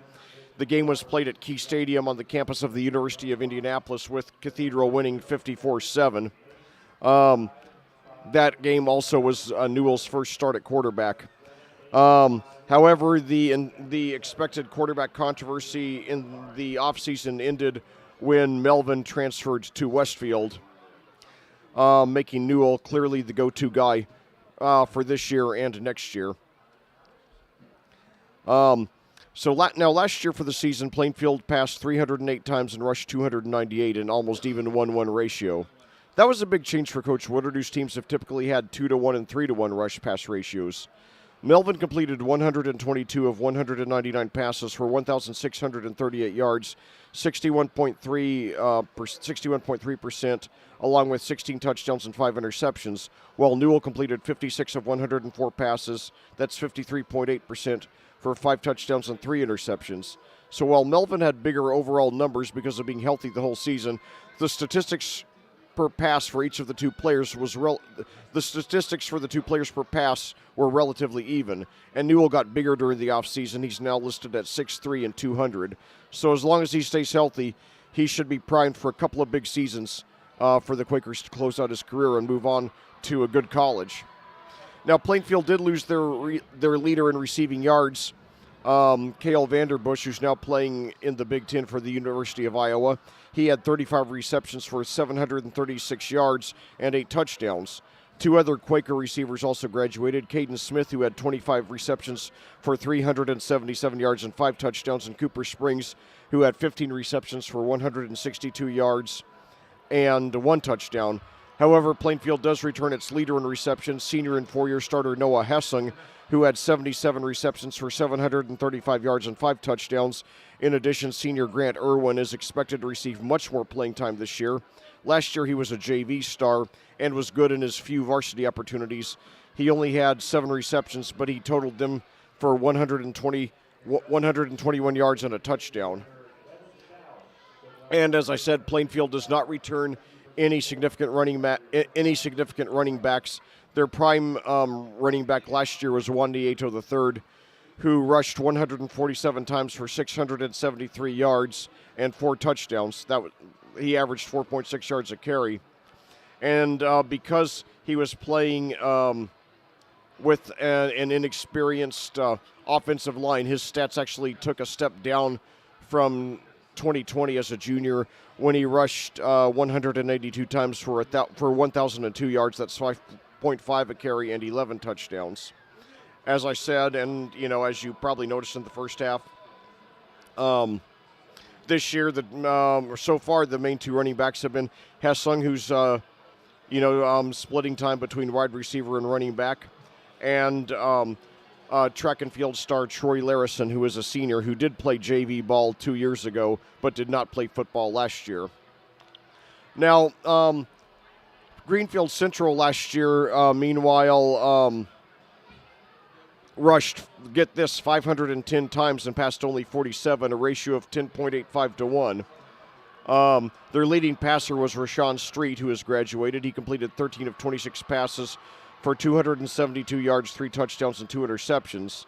Their leading returning passer is Brody Mayberry, who's now a senior. He completed 7 of 19 passes for 87 yards, no touchdowns, and no interceptions. Their top receiver last year, by far, was Kurt Connect, now a junior. He had only 4 receptions, but they went for 169 yards and a touchdown. In addition, Braden Harrell, now a senior, had 4 receptions for 89 yards and 2 touchdowns. Like I said, Greenfield Central does return its top 3 rushers from last year, all of whom are now seniors. Andrew Zellers last year had 166 yards 166 rushes for 1,090 yards, including a 97-yarder and 10 touchdowns. Braden Harrell had 120 rushes for 884 yards and 6 touchdowns, and Brody Mayberry had 65 rushes for 270 yards and 2 touchdowns. The head coach for Plainfield is Brian Woodard, who's 92-79 in his 17th season with the Quakers. Head coach for Greenfield Central is Travis Nolting, who's 12-18 in his 4th season with the Cougars and 72-46 in his 12th season overall.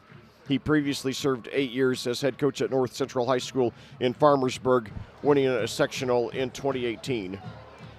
Real quick, let's thank the sponsors. We're about a minute away from getting back to action here in the second half. CCB Contracting, Geodis, Canal Financial, Julia Burbridge, Remax Centerstone, Plainfield, Kyle Burnfield, Mortgage Lender at Flagstar Bank, Team Turley, Fairway Mortgage, Bailey & Wood Financial Group, African Plum Home, My IT Indy at myitindy.com, I-70 Wrecker Service and Garage, BGW Construction LLC, The Beacon Sign Company, Jeff Brown Photography, and Karen Alexander Photography. All right, Rob Kendall, Lex Zorn here from Plainfield High School. The Quakers trail it by a score of 12-7. They'll get the ball to begin the second half. And the good news, Lex, is you're only down 5. The bad news is you really felt like you should have walked into the locker room with a lead. Yeah, we should have. You know, you take away, where we didn't get them off the field when it was 3rd and long, and we had that missed tackle that was converted into that 59-yard touchdown reception there by DeJeanette, and and it's a much different game now. So I think with the message, hopefully with Coach Woodard at the half, was 2 things: finish drives. They've moved the ball well. They've just struggled to finish drives. That they change that, they'll win this game. Other thing, just take away the big play from Greenfield Central. It's a, I hope it's a fluke that they've gotten 2 50-yard touchdown passes in this game. I have a question, Leck, yeah. and I have long had this question, and this could be the final year we do these games together, as no one knows what the future will hold. But they have, for years and years and years, had 10 minutes or 15 minutes or whatever it is up on the clock at halftime. Yeah. And then they come back out, and when it hits 0, they add 3 minutes. If you wanted 18 minutes, and every game I think I've ever done in high school football has done this, if you wanted it to be 18 minutes, why wouldn't you just list it at 18 minutes? Yeah, I don't know. I'd like to know the answer to that myself. That is a good question. I've been doing the high school football for 20 years now, and I've long pondered, if you wanted it to be 18 minutes, why wouldn't you just make it 18 minutes? Yeah, exactly. That's a good point. And, hopefully we will be back doing these Quaker games next year. There's a lot of big changes coming into the program. As long as they ask us to be back, I'll gladly keep coming back. This is like a second home for me. This is my 11th year now here, and I know it's longer than that for you. And, so we'll see what the future holds. I definitely, I love commentating sports here in Indiana, and I want to keep doing it as long as I'm able. And my first choice would be to stay here with Plainfield, but we'll see what the future holds. And, hopefully they're right, take it first things first. I just want this to be a banner season for the Quakers, and especially a great send-off for Coach Woodard. Yeah, all right. So Plainfield will receive the kick. They'll move from right to left. The lights are on now, sun going down. And so we will see if the second half treats the Quakers a little bit better offensively than the first did, putting up just the 1 touchdown on the board for Plainfield. So let's see what happens. Well, Newell's passes were just a little bit off for much of the first half. If he settles down to the second half as the ball falls off the tee there, but if he settles down to the second half and, we start to get some chemistry going with the receivers, and then that opens up some more holes for the running backs, then I think we're going to come back and win this. But, we've got to keep the drives going, and then when the defense is out there, we got to get them off the field. We can't give up any more huge plays like we did for those 2 in the first half. All right. Kick is away. It's a high end-over-end kick. It'll be taken on the fly back at the 5-yard line. Across the 10 to the 15, stretching it to the near side of the field. Room to run across the 20, up near the 30-yard line, and that's number 16, Troy Larison, with a nice return for Plainfield. And that started to get the crowd into it, which is good because the crowd really, after that first touchdown from Newell to Irwin, the crowd was pretty silent here on here in the home bleachers, and we got a really nice opening night crowd here.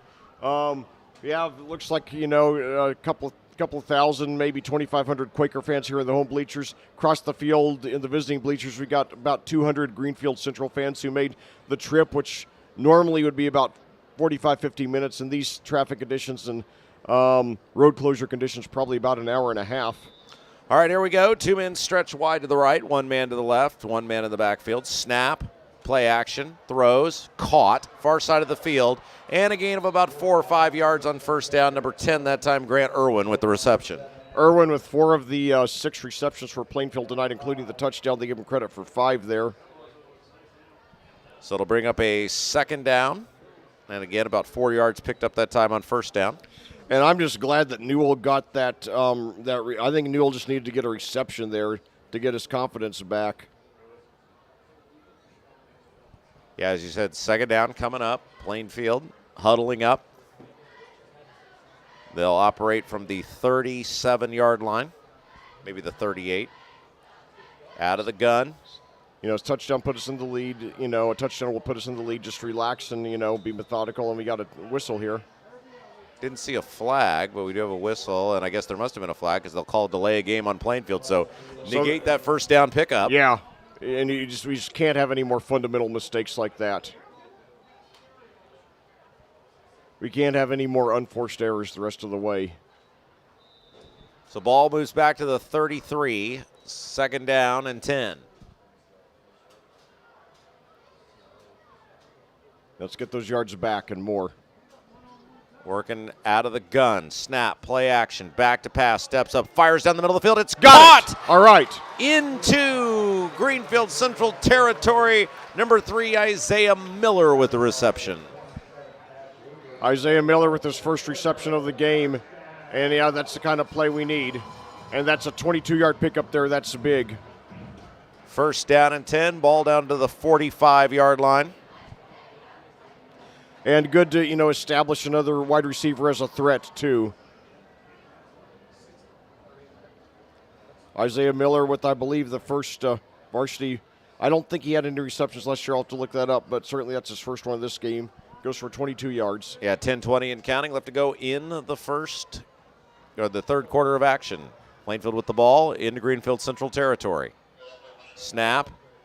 Give, straight ahead, big hole, room to run, he's inside the 20, 15, 10, yes! 5, touchdown. Oh my God, that's the kind of play we needed. Noah Hessig with his first career touchdown as a running back. And he went down. I hope he's crossed okay. The goal line. I hope he's okay. We got the lead by 1, 13-12 with the conversion pending. Well, maybe he tore something. He's up now. Oh no, not good. He's now could be a cramp maybe. Yeah, it looks like he doesn't want to put either foot on. It looks like he's okay with his left foot. It's his right foot he doesn't seem to want to put any weight on. Yeah, so he was untouched, went into the end zone, and again, hopefully that is just a cramp of some sort, because again, totally untouched, was able to run into the end zone, and it appeared when he crossed the goal line that he was injured. So again, hopefully we'll keep an eye on this here. This is a big, boy, you hate any injury, but one where a guy is untouched. Yeah, hopefully he'll be okay. That's one guy we cannot afford to lose. But the fact that he got up, now let's see how the trainer handles. Boy, he is in big pain. Yeah, that looks like it's a cramp. Yeah, okay. Well, that's incredibly painful for him right now, but that'll feel better in a few minutes, and that is something that tomorrow will be fine, so hopefully. Well, we got the lead. Now we just got to hang on to it. And I assume we're going to go for the I guess we'd go for the 2 here so that Greenfield Central could only tie rather than take the lead with a field goal. 10:01 now, your score, Plainfield 13, Plainfield 13, Greenfield Central 12 with the conversion pending. Greenfield Central surprisingly led 12-7 at the half after 2 touchdown passes of more than 50 yards from sophomore Cougars quarterback Dallas Freeman. However, Plainfield striking back on the first possession here of the second half with a 45-yard touchdown rush by usual wide receiver and sometimes in this game running back Noah Hessung, a 4-year starter. And now 2-point conversion ready to go here. So he will work out of the gun. 2 receivers to the right. Snap. Rolling right side. Throwing. And it is caught. Yes. Little misdirection play that time, and he threw it behind the receiver. But Troy Larison able to go back behind himself and catch the football. And it is a 2-point conversion. So Plainfield now leads at 15-12. 10 minutes left to play in the third quarter. So Troy Larison, the converted track and field star, gets his first varsity score here, a 2-point conversion that gives the Quakers a 3-point lead. And this crowd now is now into it. First, there was the pretty good kickoff return that brought it up to about the 33.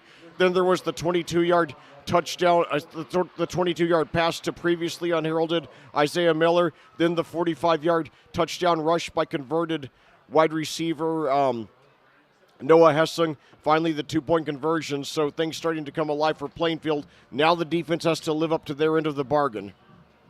So Plainfield will kick it away. It'll be number 97, Cameron Grimes, to do that. And Greenfield Central will receive the ball down by 3, moving from left to right.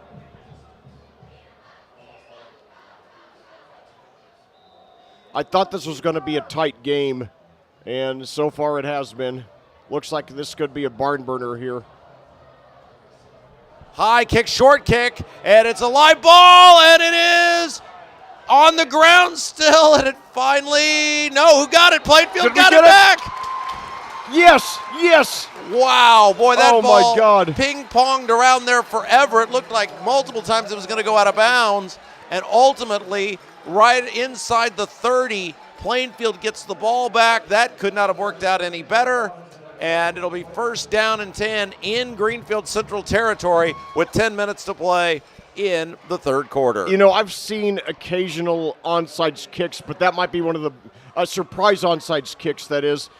I've seen an occasional surprise onside kick, but I like the way that was executed, where it really caught him asleep and done in a way where there was a huge bounce where not only did we take over, but we took over at the 28. That's incredible look. Now a touchdown here, we got a 2-possession lead, and it's a dramatically different ball game. So come on, boys, let's stick a nail in it here. 2 receivers wide to the right, 1 man to the left, single man in the backfield. Snap, play action, rolling right side, rolling, throwing on the run, and it's over the head of the intended receiver, number 10 that time, Grant Irwin, and nice coverage down the field by the Greenfield Central secondary. So Newell, a fairly modest 7 for 16 in this game, although he did come alive on that last possession with the 22-yard reception, 22-yard pass to Isaiah Miller. Still in good shape here, 1st and 10 at the Greenfield Central 28 and a 3-point lead. A much different game than it was just a couple of minutes ago. 2 receivers will go wide to the right. 1 man in tight left. 1 man back there with Newell. And whistle movement up front. I think they're going to get Greenfield Central, but we'll see. Hopefully, yeah, but we, got 2 officials deliberating now. Hey, and let's salute these officials, right? I mean, there's an official shortage. You hear about all the umpires, et cetera. People don't want to do this anymore. Kudos to these officials for being out here tonight. Yeah, it's a thankless job. It really is, and it's against us, unfortunately, so it'll bring up 2nd and 15. But you think about how little money these guys make and all the abuse they take, And,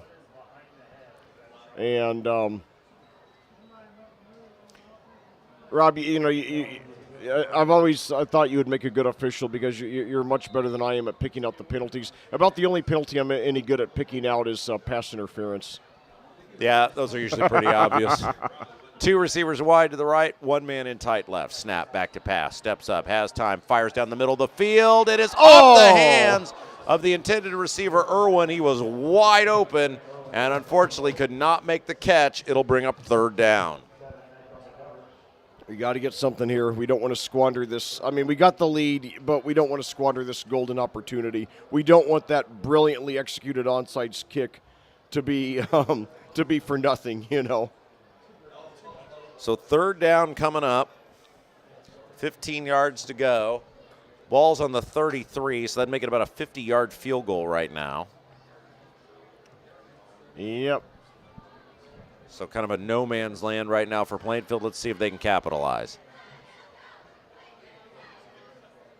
2 to the right, 1 to the left. Snap. Give is straight ahead. Greenfield Central steps out. He breaks a tackle. He's got room to run. Inside the 20. Still going. And a great run by Troy Larison. Very close to a first down. It'll depend on the spot. It isn't up for a first down. Well, see what I mean when I say that Coach Woodard can pull running backs out of his hat? 23 yards there by a guy who didn't even play football last year. Yeah, so it'll be a first down and 10 for Plainfield. 9:37 left to go in the third quarter. 4 for 43 on the ground for Troy Larison. Also has a reception for 11 yards. So 54 all-purpose yards just a little over halfway through this game, and he's got the Quakers knocking on the door of a 2-possession lead here. Oregon out of the gun.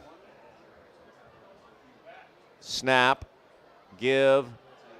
Busted to the near side Got of the some field. room. He's inside the 5, and it is a touchdown. Yes. Noah Hessong broke I- free to the near side of the field and was able to sneak inside the pylon. Touchdown Plainfield. I guess that cramp didn't last too long. Noah Hessling, two rushing touchdowns, 31 seconds apart. And your Quakers now with a 2-possession lead. Yeah, 21-12 the score. 9:30 left to go in the third quarter. Plainfield trying to make it a 10-point game. And on to attempt the extra point is number 97, Cameron Grimes. He was good on his first attempt, and then they went for a 2 and made it last time. Snap is high, spot is down, kick is up, kick is good. And Plainfield leads it by a score of 22-12. 9:30 left to go in the third quarter. Let's take a moment to thank the sponsor, CCB Contracting, Geodis, Goodell Financial, Julia Berberich of Remax Centerstone Plainfield, Kyle Burnfield, Mortgage Lender, Flagstar Bank, Team Turley Fairway Mortgage, Bailey & Wood Financial Group, African Plum Home, My IT Indy at myitindy.com.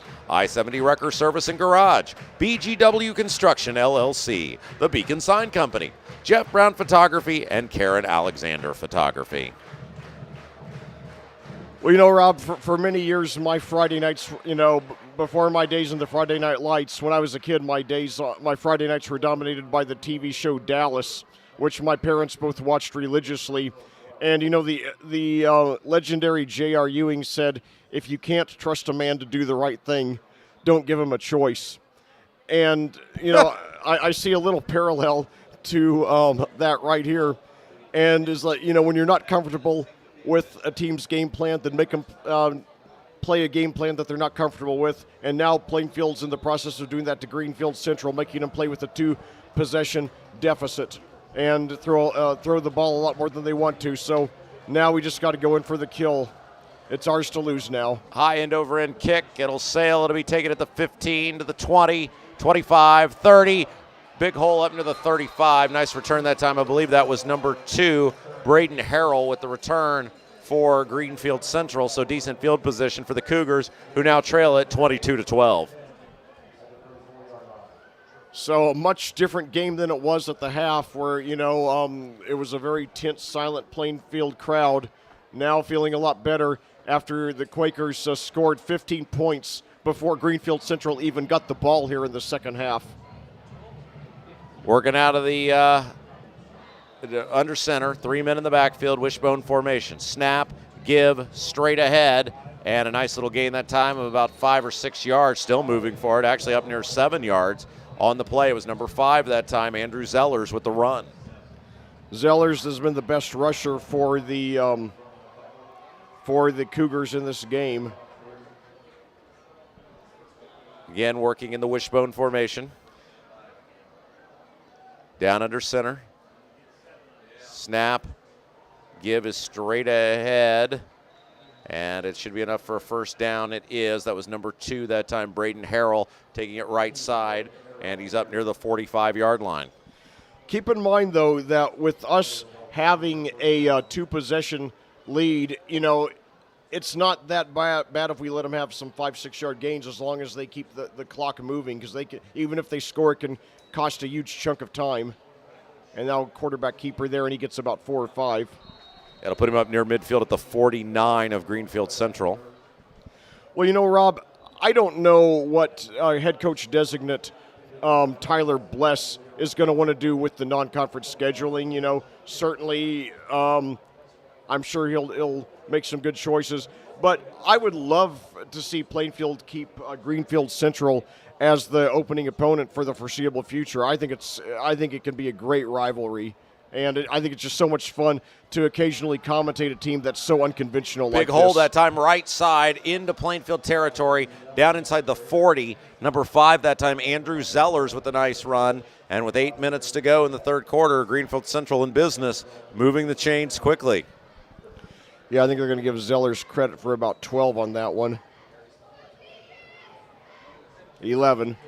I have him 10 for 70 now. So it was a mostly defense-dominated first half. But the final drive by Greenfield Central, and now the first 2 drives for Plainfield, it has been all offense. And another big hole, and inside the 30, down around the 25, another big gain. That time it was number 5. We've mentioned him, many times tonight. Zellers with another nice run for Greenfield Central. Yeah, you know, I don't mind Greenfield Central getting some 5- and 6-yard gains, but I don't like them getting these double-digit gains. Wishbone formation, snap, give is to the second man through. That's a nice little hole again, and he's inside the 20, down around the 16. Plainfield seems to have some trouble picking up who's getting the football back there, and that time it was number 2, Harrell, and he picked up about 7 yards. And for those of you who aren't familiar with the wishbone, you know, I'm 51 to put this in perspective, and there was a time when the wishbone was a very common formation. Hold that thought. Snap, give is straight ahead. Big hole. He's inside the 10, inside the 5, and it is a touchdown. Greenfield Central, Zellers with the run. And boy, that didn't take long at all. 6:57 left to go in the third, and it's now a 22-18 affair. You know, Rob, if that had taken a 5 or 6 minutes, I wouldn't be so concerned. But yeah, that happened way too fast. That was just barely a 2.5-minute drive. We let them have way too much, way too easily there. Yeah, that's pretty amazing. They never put the ball in the air that drive, Leck, and we're still able to so quickly move down the field. Yeah, they're going to go for 2 here. Snap, whistle, flags fly, and I think that's going to be a procedure of some sort on Greenfield Central. So that'll move them back, and let's see if they again try to go for 2. I will say this, after as well as Zellers has played in this game, he did deserve a touchdown. But man, I really thought that, you know, Greenfield Central would be phased. You know, I've got to give Travis Nolting a lot of credit for the way that he has always had this team playing with so much optimism, scrappiness, enthusiasm. Now this is interesting. They had lined up to go for 2 again, and then they called a timeout. So Greenfield Central forced to burn a timeout despite, I mean, the field goal, the extra point, the traditional extra point, gets you within 3. So I don't know, maybe Greenfield Central doesn't, I mean, clearly they have somebody who can kick the ball off, but maybe they don't feel that this person can make a field goal. Yeah, maybe, but I don't understand why you would take a timeout in that situation. That seems like a pretty minor thing to squander a timeout for, because it's just a matter of, you know, whether you're going to be down by 3 or down by 2. So, but, you know, if they need a timeout late and they don't have it because of that, you know, we'll obviously take it as Quaker guys. But anyway, finish one of the stories I was going to tell you earlier. There was a time when hold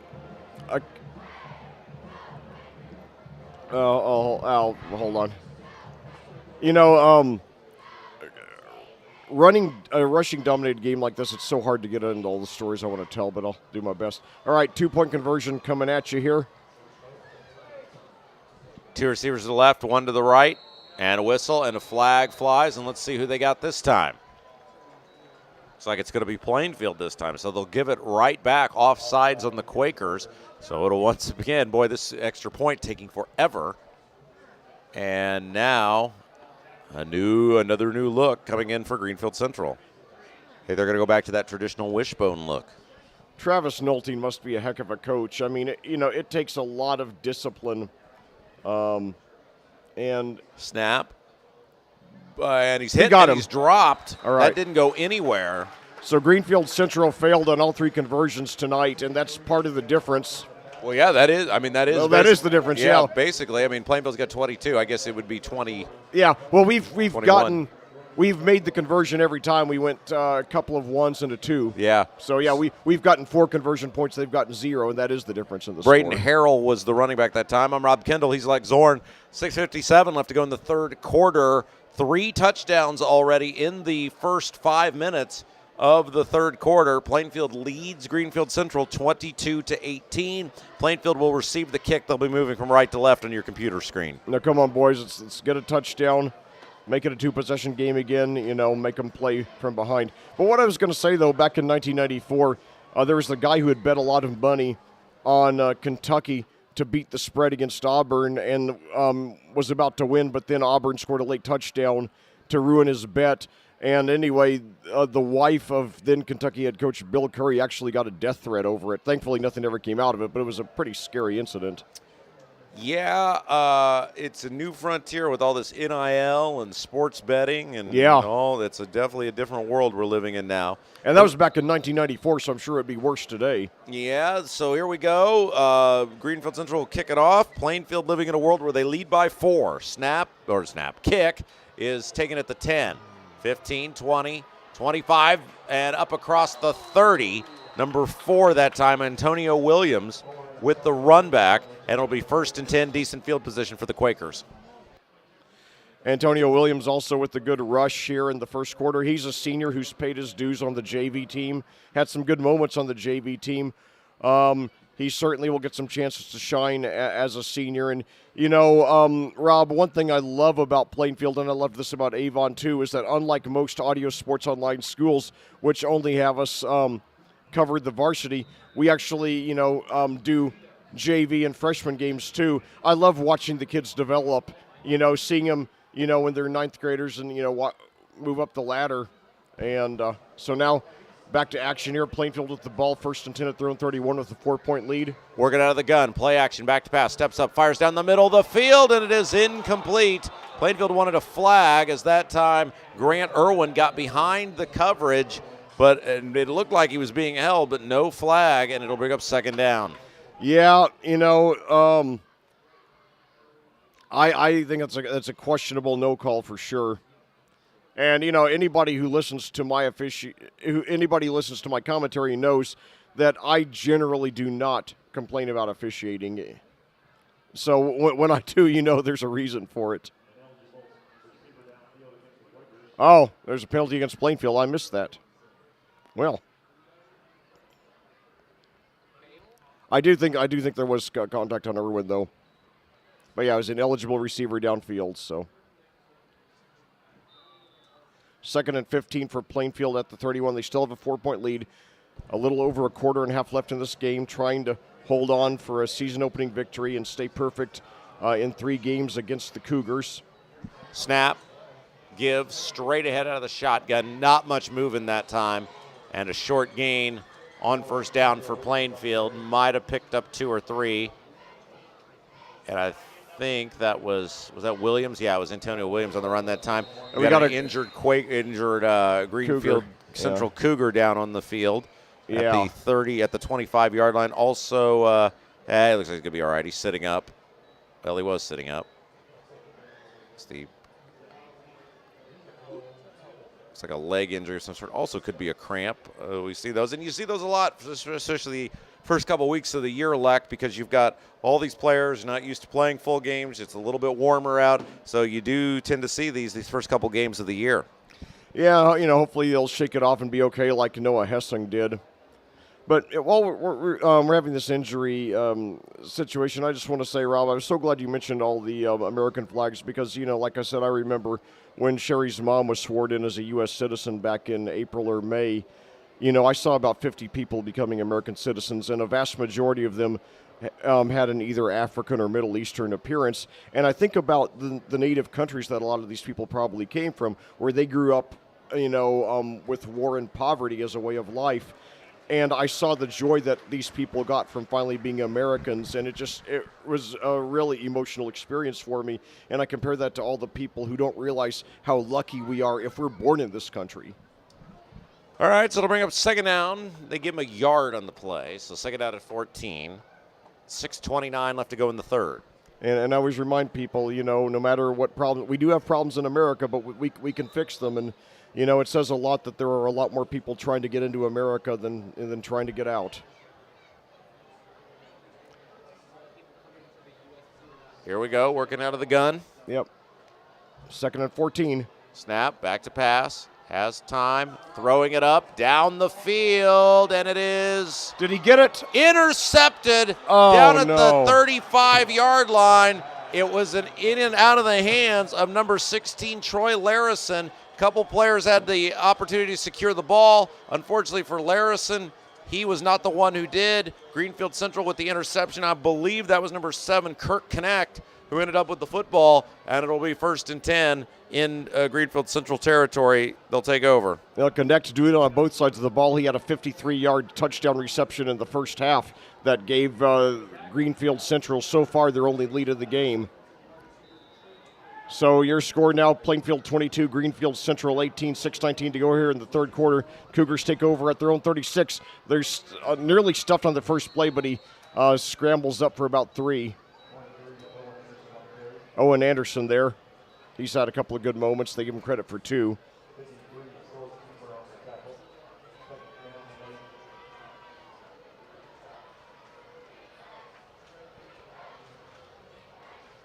So 2nd and 8 for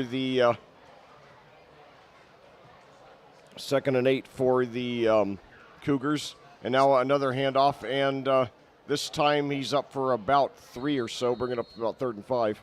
Do you notice those chains like that's another thing that's evolved over the years? That looks like a digital, that looks like they got the we saw digital that chain. we saw that at Mooresville last year. It's wild. It was the ball carrier on that last play. I don't know. I think it was the up man who got it. I believe it could have been number 5. That'd be Zellers, yeah. So they get 5 there. So 3rd and 3, a very big third down for the Quakers defense here. 5:15 and counting left to go in the third. 22-18, Plainfield with the lead. Greenfield Central with the ball nearing midfield. So let's get a stop here, boys. Down under center. Snap. Give is to Zellers. Drives ahead, and he's off to the races. Oh, no. Huge hole inside the 30, 20, 15, 10-5, and they'll rule him out of bounds. No, now they'll say touchdown. I thought he was pointing out of bounds, but they will say it's a touchdown. So another huge run for Greenfield Central. Yeah. Wow. So Zellers with his second touchdown in 2:05. First one was from 17, that one from 57. So Plainfield now falling behind again, this time 24-22. We still got a shot, but we've got to get the offense going. Newell has not been himself tonight. He's been rusty. All right, so once again, they'll go for 2. 2 men wide to the right. Man goes in motion from left to right. Snap, give, and they stopped him again. Boy, Plainfield would be in big trouble if they hadn't stopped all these 2-point conversions. Yeah, so Greenfield Central 0 for 4 on conversions tonight. So, like I said, a field goal, we got the lead back, let alone a touchdown. So, we've got to sustain a drive, though. I believe that's the 4th touchdown of the quarter. It is, yeah. We started off with the 2. And, by the way, in each case, there were 2 rushing touchdowns by the same player on each team, the 2 by Hessung and then the 2 by Zellers. So it is 4:52 left to go in the third quarter. 24-22 the score. Plainfield trails Greenfield Central. Yeah, and Rob, if Greenfield Central does lose this game, one thing they got to point to is lack of conversion points. And that's something definitely to focus on. And it's so interesting for me to watch, because I grew up watching the NFL, back in the pre-2-point conversion days, and even, in the 2-point conversion days in the NFL, 2-point conversions are still relatively sparse. Usually only done in certain situations, special situations. Whereas, in high school, you have teams that just do it all the time. Line drive kick, it'll sail to be taken on the run at the 10, to the 15, to the 20. Big hole across the 25 and up near the 30. And once again, he's done a nice job returning the ball tonight. Number 16, Troy Larison with the return. And, you know, in the NFL, and even to a large extent in major college, you just take for granted every team's going to have a kicker who just automatically hits the extra points. In high school, you very often don't have that. And so you just got to make the most of what you have. And I always tell people, if you want to be a good player in American football, learn to kick. Hold that thought. But 2 receivers wide to the right, 2 to the left. Working out of the gun is Newell. Snap, back to pass. Steps up, fires, caught, far side of the field. Gain of about 8. Number 3 that time, Isaiah Miller with the reception as he's pushed out of bounds. Newell only 8 for 20 through the air. Hopefully that'll give him some confidence. Picks up 6 on that one. That's the second reception of the game for Miller. First one went for 23. Clock stops as the player went out of bounds, so they will put, as you said, give him about 6 that time. Second and 4 at the 37. 2 receivers to each side now. 1 running back. Newell in shotgun. Working out of the gun. Snap, back to pass. Steps up, fires, deep throw down the field. And for some reason, his receiver stopped running. Yeah. That was number 9 at that time, Chris Stevens. First time we've called his name, and it was incomplete. It looked to me like he collided with the guy who was defending him. But anyway, looks like there's been a good amount of there looks like there's been a fair amount of miscommunication on the part of Plainfield tonight between Newell and his receivers. That's obviously something they're going to be working hard on between now and next Friday night's big showdown on the road up at Harrison, which opens the season ranked number 9 in Class 5A. So that should be a very, very formidable opponent here, and not to mention a potential sectional opponent this year. Snap, back to pass, screen pass, near side of the field. He's got it, room to run across the 40. Big gain, still going, and it's a first down. Larison. Troy Larison, yes. Boy, did we need that first down there. Yeah, they'll get it up across the right at the 45 is where they'll put it. First down and 10 for Plainfield. All right, so that's an 8-yard pickup there. Larison also hits his second reception. He has his first went for 11, that went for 8. So he's got 2 for 19 on receiving, 4 for 43 on rushing, 62 all-purpose yards. 2 receivers to each side now. Newell in shotgun, 1 running back. Snap, gives straight ahead, runs into a pile of Greenfield Central tacklers. Nothing doing that time as Larison on the run. They do give him a yard, it looks like. It'll bring up second down. Yeah, they give him 1. Well, we don't, 4:09 to go in the third quarter, trailing by 2, excuse me. Obviously, no time to panic. Well, we just need to be methodical, and we need to keep the drives alive and just play well. No more miscommunication, no more mistakes. Working out of the gun. 2 receivers wide to the right, 1 man to the left. Snap is high, pulls it down. Ball's fumbled. No! It's on the ground, and let's see who ended up with it. And it will belong to Greenfield Central. Number 21 for the Cougars, coming out of there with the ball, Jacob Hinton, a junior. And that'll bring up first down and 10 in Plainfield territory for Greenfield Central. And boy, that's a real concern because I don't like the thought of Greenfield Central having the lead in the ball. So we got to do a 3 and out here. I don't like the thought of them, running, even if they don't score on this drive, if they run 5 or 6 minutes off the clock, which they're capable of doing. So the defense has got to come through here. First down and 10 for Greenfield Central. Plainfield just keeps shooting itself in the foot tonight. We got to stop it. Snap, give, straight ahead. Now he'll bust to the near side of the field, room to run, and he's pushed out of bounds. Number 2 that time, Braden Harrell with the run. Rob, last year was the 5th and last year in our series with cross-county rival Tri-West, and they kept on knocking on the door of beating us year after year after year. Finally got it last year, 26-20. I'm a little disappointed that rivalry is going away. However, this play is also going away. Oh, good. All right, that's a big relief. Penalty on, I believe they got him with a hold, perhaps. Yeah, I think it was in the area of a hold. Yeah, I mean, right. This year we only have, I believe, only 2 intra-county matchups out of the 6 teams in Hendricks County: Brownsburg, Avon, and then Danville Tri-West, both of which are conference games anyway.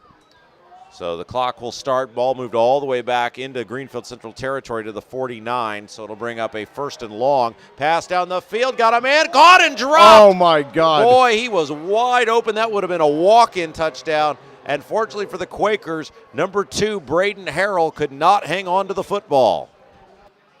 That was Freeman's, by my count, 11th pass of the game. And keep in mind, this is a team that averaged only 4 passes a game last year. That was lucky. We can't, 2nd and 18 now. No excuse for letting them get a first down of this possession. The defense has just got to come through here. Back to pass. Get hit as he throws. It's caught. They need an open field tackle, and they got it. Thankfully for Plainfield. Still a nice little gain, but that could have been a disaster had number, I think it was it 25 maybe there on the far side of the field. Somebody, it's a little hard to see, made a game-saving tackle right there. I think it was number 25 for Plainfield, Carter Ferguson, and it'll be a nice gain of about 8 yards, but it's 3rd and 10 instead of what could have been a touchdown. That was Desjardins there with another reception, by the way. So it's 3rd and 10 now. Come on, we got to get him off the field here, boys. Snap, back to pass, steps up, throwing down the field, and it is going to be caught. Did he get, oh my God. Inside the 15-yard line. Number 23, Anderson. Owen Anderson, goes up and gets it. And there was a Plainfield player right there, but he could not get up and interfere with the football. And it'll be 1st down and 10 for Greenfield Central. So that play covers 31 yards. Freeman now with 181 yards through the air. Completing 9 of 13. Just another missed opportunity to get that team off the field. And Plainfield's defense is in trouble here. Snap, pitch to the near side of the field, cuts it back. Host of Quakers in on the tackle that time as Zellers with the run, and it'll bring up 2nd down after a gain of about 3. We're in trouble here. They give him credit for 4. We got to stop this score here. And if they get a field goal, we'll be down by 5, which is what we were down by at the halftime. But, man, we just can't allow a score. Got an injured Quaker right now on the near side of the field. Looks like he's going to get up and be okay. So whatever was going on there, looked like it was short-lived. Oh, it's good. Clock will stop. Come and on. now start with 2:08 left to go in the 3rd quarter. 2nd down and about 6 from inside the 10. Come on, boys. You just got to, Snap, give, straight ahead, driving forward. Host of Quakers. No, check that, boy. That faked me out. Ended up being a quarterback keeper that time. Gain of about 3 yards down to about the 7. So it'll bring up 3rd down and 4 for the Greenfield Central Cougars. They lead it 24-22 over Plainfield with 1:35 left to go in the 3rd quarter. So now the pressure's on. 3rd and 4 at the 7. 1:28 to go and counting. Plainfield 2-point deficit. Snap, give straight ahead, runs into a host of Plainfield tacklers. Could they tackle him short of the 1st down? It looks like they will. And so it'll be 4th down and short coming up. Ball's inside the 5, and they need to get to about the 3. That was Braden Harrell, 4th and 1 here. Very, very critical. Yeah, basically 4th down and 1. And if you're Plainfield, you can't get beat deep, so let's bring them all, and let's see what happens here. Fans stomping on the bleachers, encouraging the defense. 46 seconds to go and counting in the 3rd quarter. Big on, play in boys. the ball game. It's goal line stand here. Snap, give, straight ahead, and he looks like not only does he have a 1st down, now Plainfield saying the ball's loose and that they got the ball back. Let's see, no signal yet. Plainfield came out of there with the football. No signal yet. Plainfield definitely had the football. Now, all sorts of controversy here. The officials are huddled right near the end zone. Plainfield definitely came out of there with the football. Number 1 for the Quakers, Caden Vanderbush, had the ball, and the Plainfield defense is running off the field here. So at least it appears like for the moment they think they retrieved the ball. Now maybe the discussion is, was it a touchback and recovered in the end zone, or was it recovered in the field of play? Well, it was recovered in the end zone. Touchback. So a great turn of events right there for Plainfield. My God. Not only did they get the ball back, but because it was in the end zone, it's a touchback, which means they'll get the ball out at the 20-yard line. And boy, that was not only a first down, it was almost a touchdown. Yeah, I thought it was a touchdown. And, boy, now we've got to take advantage of this. No more turnovers, just play your game. And, So the ball will be spotted at the 20. Go ahead, Leck. Yeah, now no more middle mistakes. We got to, play good in sync football. No more miscommunications, no more fumbles, no more interceptions. Take your time. If it takes 4 or 5 minutes, that's fine. Just get the job done, boys. 30 seconds to go in the third quarter. Snap, give, straight ahead, bounces off one tackle, room to run across the 25, still going, up across the 30, and it's very close to a first down. It is enough for a first down for the Plainfield Quakers. Number 2, Noah Hessong with the run. 22 and a half seconds left to go in the third quarter. I like the aggressiveness there. Noah was already Noah was looking like he wanted to win the game by himself. So he picks up 12 there. He's over 100 yards. First game as a running back. And it looks like the Quakers will be content to let that be the final play of the third quarter. So 12 minutes left to go in this one. It's a tight one, 24-22. The Quakers of Plainfield trail the Cougars of Greenfield Central. We'll have the fourth quarter when we return. Let's take a moment to thank the sponsors of Plainfield football this year on Audio Sports Online. CCB Contracting, Geodisc and L Financial, Julia Burbridge of Remax Centerstone Plainfield, Kyle Burnfield, mortgage lender, Flagstar Bank, Team Turley, Fairway Mortgage, Bailey and Wood Financial Group, African Plum Home, MyIT Indy at myitindy.com, I-70 Wrecker Service and Garage, BGW Construction LLC, The Beacon Sign Company, Jeff Brown Photography, and Karen Alexander Photography. So it's Rob Kendall along with Lex Zorn. 12 minutes to go in the ball game. Plainfield has the ball, first down and 10. As we are getting ready to start the fourth quarter here on Audio Sports Online. Like, it's a game where you feel like you should be up 2 touchdowns, but it's also a game where you really feel like you could be down 2 touchdowns. Yeah, Rob, this is one of those games in which whoever loses is going to be sick and point to 3 or 4 bonehead plays that cost that team the game. So, this could be a battle of who makes one less blunder, but it's been a very, very exciting game. A lot of heart by both teams. It's opening day. There's still, a lot of rough edges to polish for both of these teams, but they're showing a lot of promise. They both look like teams that, have a shot to make good runs here in the playoffs here in their respective classes, Greenfield in 4A, Plainfield in 5A. Now the Quakers start off the fourth quarter trailing by 2, first and 10 at their own 32. Handoff there, and he's up for about 4. Real quick, some stats, passing-wise. Greenfield Central 2 of 9, or 29,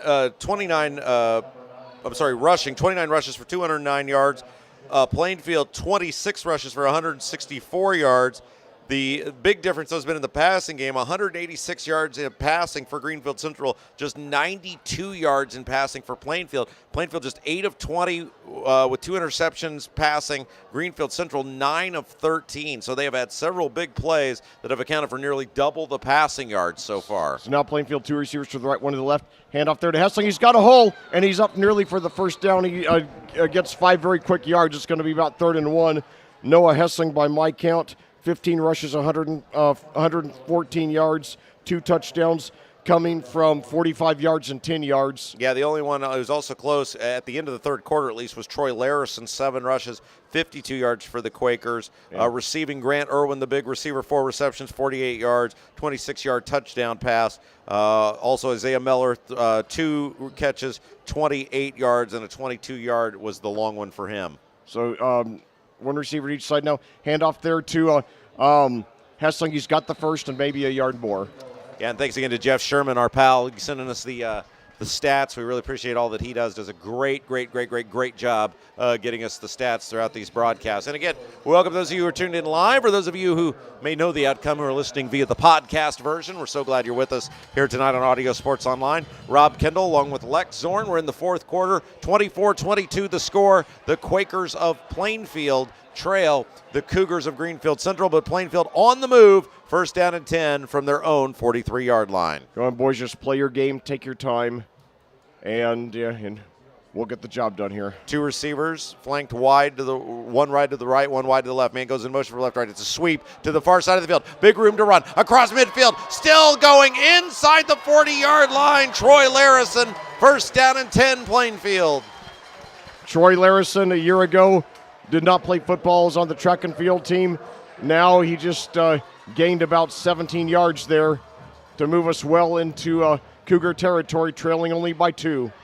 First down and 10 for the Plainfield Quakers. 9 minutes and 50 seconds left to go in the ball game. Rob Kendall and Lex Zorn bringing you tonight's contest here on AudioSportsOnline.com. Out of the gun. Two receivers flanked to the left, one man to the right. Plainfield moving from left to right on your computer screen. Snap. Give straight ahead. Room to run, and then it is closed quickly as Hessong that time with the run, and he's down inside the 35-yard line, down to about the 34. That'll be 2nd and 8 at the 34. 9:17 to go and counting. Each team with 2 timeouts left. Noah Hessling, what a great run he's had. 4-year starter. Asked to move to a different position from wide receiver to running back here as a senior out of necessity. He's responded very well so far with over 100 yards and 2 touchdowns tonight. Hessong has it again, straight forward, big hole, drives near the first down, down inside the 30 to the 28. It'll bring up about a third and about a 2-yard need for Plainfield on third down. He and Troy Larison, a dynamic duo tonight. They've combined for nearly 200 yards on the ground. Yeah, they need to get just outside the 26, so just inside the 27. The ball sits to the 28, so about a yard and a half coming up on third down. Just get the score, and we're in business. Two receivers wide to the right, one man to the left. Snap, give, bust it to the near side of the field. First down, inside the 30.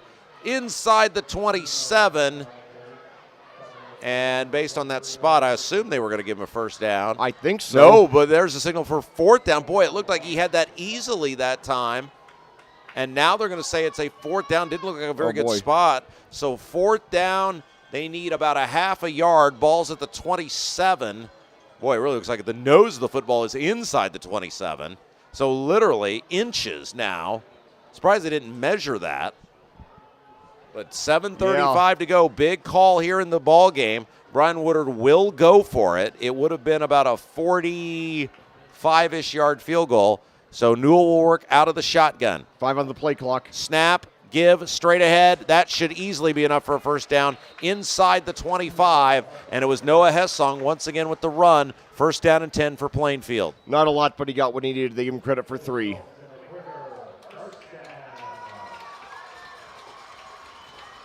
So first down and 10 Plainfield, 7:15 and counting left to go in the fourth quarter. Plainfield trails by 2, but a fresh set of downs at the Greenfield Central 24-yard line. This is what it's all about. I know this is only game 1, but man, this is already a playoff atmosphere here on this warm August evening. Out of the gun, 2 to the left, 1 to the right. Snap, play action. Going to the end zone, caught! Yes, touchdown! Yes! Caden Vanderbush with the catch, and Plainfield regains the lead. Perfect pitch and catch in the corner of the end zone. 6:42 to go in the ball game. Plainfield up by 4. All right, that's the kind of play we needed. Caden Vanderbush picking up where his big brother Kale left off. Kale, outstanding 4-year starter here. Started off as an option quarterback, now went on to. Oh no, it's being called back. Oh no! A penalty. What was the call? I thought it was illegal man downfield. Oh, man. Well, sorry to get your hopes up there. I guess we'll have to do that again. I did not see the flag on the play. Nor did I. And so as a result, it's the ball will be spotted all the way back at the 29-yard line. So you go from a euphoric touchdown to give you the lead to now facing a 1st and 15, 6:42 left to go in the ball game. Okay, so let's just, it's, 1st and 15 at the 29. Let's just you shake it off and do it. We got plenty of time. Back to pass. Has time, throwing, going deep. He's got a man. It is over the head of the intended receiver. He was open, Grant Irwin, but just a step slow that time as the ball fell out of bounds. I'll tell you, Newell has gone deep to Irwin about 7 times tonight. And it's just been a little bit off. Yeah, it's interesting. They seem to have had quite a bit of luck towards the center of the field, Black, and they haven't targeted that a whole bunch tonight. Right now, we just got to keep the chains. The main thing we just got to keep moving downfield and get that score.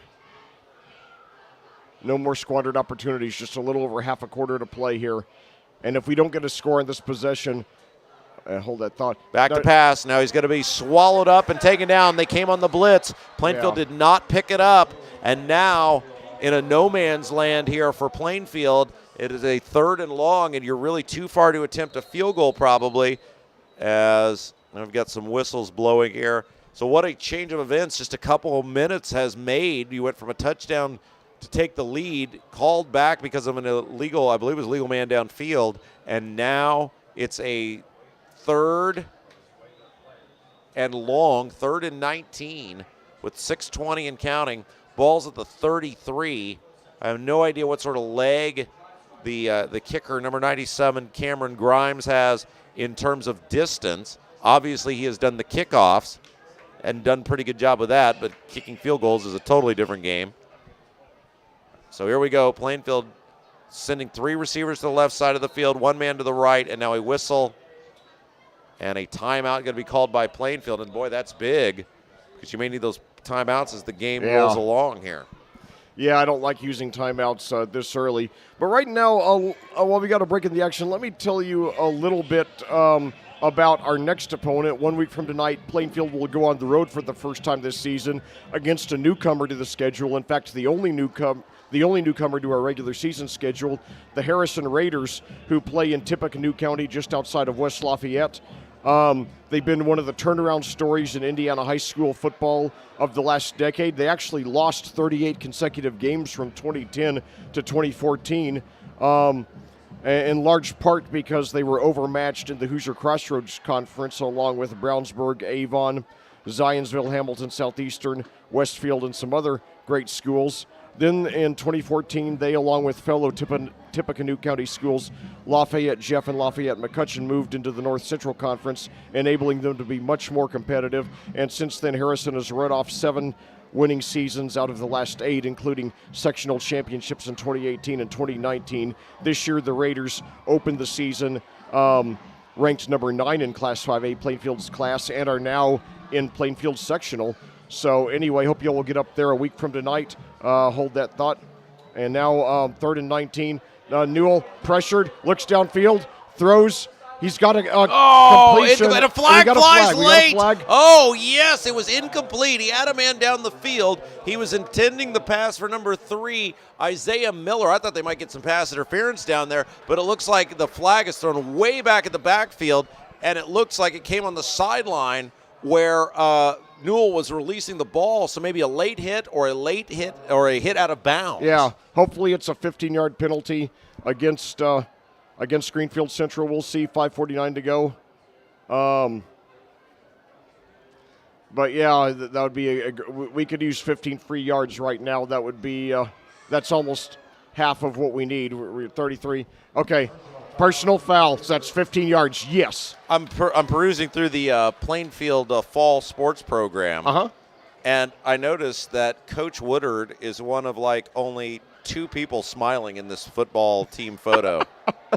Well, Coach Woodard is a friendly guy. I mean, look at this. There's no one else other than one of the assistant coaches that appears to be smiling. Everyone else very stern-looking, stone-faced, and then there's Coach Woodard just gleaming, gleaming from ear to ear. Yeah, and certainly his friendliness comes across on his TV show. I miss when we did those old radio shows with him back. The Hendricks County Sports Show on Saturday mornings. Those were fun. WYRZ, we bring those back at some point. Back to pass. Newell has time. Throwing down the middle of the field. Got a man caught inside the 5. First down and goal for the Quakers. That was number 3, Isaiah Miller with the catch. 5:41 to go in the ball game. And again, I talked about it just a couple minutes ago, Leck. They've had a lot of success, it seemed like, tonight going towards the center of the field. Yes. And they did it right there, and now they've got a first and goal. So that's a 17-yard pickup, bringing first and goal at the 3. Isaiah Miller, possibly a breakthrough game, 3 receptions, 46 yards tonight. So now a full range of options, 5:25 to go. Well, if it takes us 2 or 3 plays and runs off more time, as long as we get the touchdown, that's okay. Working out of the gun, 1 man in the backfield. Snap, give, straight ahead, runs it up, breaks it off, into the end zone. Touchdown! Yes, touchdown! Great job. Noah Hessong was hit in the backfield, broke off the tackle, took it to the right side of the field, right off, looked like just right tackle there, and was able to run over a Greenfield Central tackler to get into the end zone. 5:08 to go, 4-point lead Plainfield. So it took, in the end, it ended up being better. We were able to burn an extra 2 minutes there, and we finally got in the end zone. Yeah, that's right. So 2 fewer minutes for Greenfield Central. Now, the pressure is on them, 5:08 to go. So now what we just have to do is take away the big play. And now let's see, we're going to go for a 2-point conversion here. Newell pressured, rolls to his right, looks into the end zone, throws it, and it is incomplete. So with 5:08 to go in the game, barn burner of finish coming at you. Your score here at Plainfield, your Plainfield Quakers 28, the Greenfield Central Cougars 24, here on opening night of the 2022 season. Noah Hessling, the player of the game for Plainfield, and I'll tell you, you never know how life is going to work. Noah Hessing, I remember 3 years ago being very impressed that somebody starting as a freshman at wide receiver at a school of this magnitude, a 5A school. And he started admirably for 3 years. Now this year as a senior, he's asked to move to running back out of necessity, and he delivers with 3 touchdowns tonight. What a great story that young man is. Not to mention Troy Larison, who didn't even play football last year, did play JV 2 years ago as a sophomore, now comes out as a senior tonight, nearly 100 all-purpose yards. This fall sports program is awesome, Leck. It's first class all the way. Oh, I love it, yeah. And I love that they've got some of the old high school records in here. Some of these are from games you called. Maybe in the next timeout, I'll quiz you on some of them and see how well you remember games that you've announced. That would be fun. And, this, by the way, this is my 108th varsity game as a high school sports commentator, my 44th for Plainfield, which is by far the most for any team. All right, there's the kickoff, short kickoff, room to run. He's across the 30 and will be piled up at about the 32-yard line. So you need a stand from Plainfield. I guess I assumed you called some of these games, but you've done a lot of different schools for us, Lex, so maybe not. Probably I did at least some of them, because this is my 11th season doing at least some Quaker games. But yeah, Plainfield is the team that I have commentated the most, and like I said, it's my second home. I hope to continue commentating the Quakers for many more years. I'm certainly, as long as I'm asked to, I will. So anyway, now 5 minutes to go. Plainfield just has to stop Greenfield Central from going 58 yards. And keep in mind that because it's a 4-point deficit, and this is where the misconversions come in, Greenfield Central cannot settle for a field goal. They will have to get a touchdown. The Cougars have 2 timeouts left. Now keep in mind, last year Greenfield Central averaged only 4 passes a game. Tonight, however, they've thrown 13. Already they've thrown over a fourth as many passes tonight as they did all last season. Now maybe, boy, what? Okay, they moved the ball. I thought maybe there was a penalty or something. So I think there was. I didn't catch. Must have been a neutral zone infraction or something because they moved it forward 5 yards and it says 1st and 5. All right. Okay, 5 minutes to go. 1st and 5. Greenfield Central with the ball. They trail it by 4. So no field goals here. We're going under center. Snap, give. No, quarterback keeper. He kept it. Held it for a long time. Plainfield looked like they were a little slow to pick up who had the ball. A short gain, but when you're 1st and 5 instead of 1st and 10, 3 yards is plenty. Who was the ball carrier there? I don't know. Oh. I think the quarterback ended up keeping the ball. Yeah, because he looked like he faked the handoff, then was looking to hand it to someone coming around the end, and it wasn't there, and then ultimately kept the football. Well, this stage of the game, we'll give them all the 3-yard gains they want. Snap. Second man through gets the ball that time. He'll drive forward, was hit short of the first down, but drove forward up near the 45, and that is enough for a first down. 4:20 to go in the ball game. Ball at the 40. Now they'll put it back at about the 44, but that's still enough for a first down. But yeah, I mean, like that first play, 3 yards, and they, it cost over 30 seconds. That sounds good to me.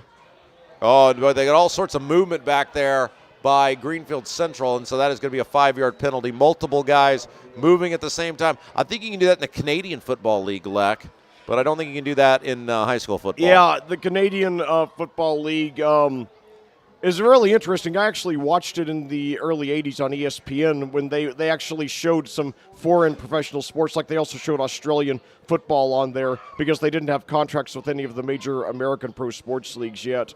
CFL is very interesting. It is gridiron football, but it's a little closer to rugby. So it'll be first down at 15 now. The ball moved back to the 39. 4:04 left to play in the ball game. So basically, sorry, go ahead. Snap back to pass. Throwing over the middle of the field. It is off the hands of a Plainfield defender, number 5 that time, Harrison Herbeck, in there on defense. That could have been a game-ending interception potentially. Yeah. But it fell incomplete. It'll be second down. I'll tell you, Rob, in the second half, not surprisingly, turning out to be longer than the first. We got the first half in almost exactly an hour. I thought we were on pace to get on the road before 9, but now it's 9:19. We still got back to pass. Caught near side of the field, turns it up, breaks a couple tackles, still going up near midfield, and so a nice gain that time by number 13. For Greenfield Central, Will DeJarnette, and it'll bring up a very important third down with 3 minutes and 40 seconds left to go in the ball game. Ball's at the 49 of Plainfield. Greenfield Central needs to get to the 45. DeJarnette's a dangerous guy. He's made some big plays tonight. And just like with Plainfield, that pass has been open in the flat and the middle of the field throughout the game. So let's see if they go back there again. Throwing to the sideline. It is caught on the far side of the field. Breaks one tackle, breaks another, and it is a first down inside the 30. First down and 10, Greenfield Central.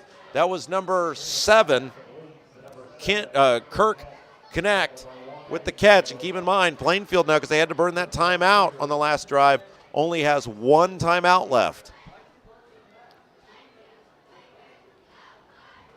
So, yeah, 3 minutes and 5 seconds to go. Greenfield Central under center. Snap. Back to pass. Steps up. He's going towards the end zone, and it is incomplete.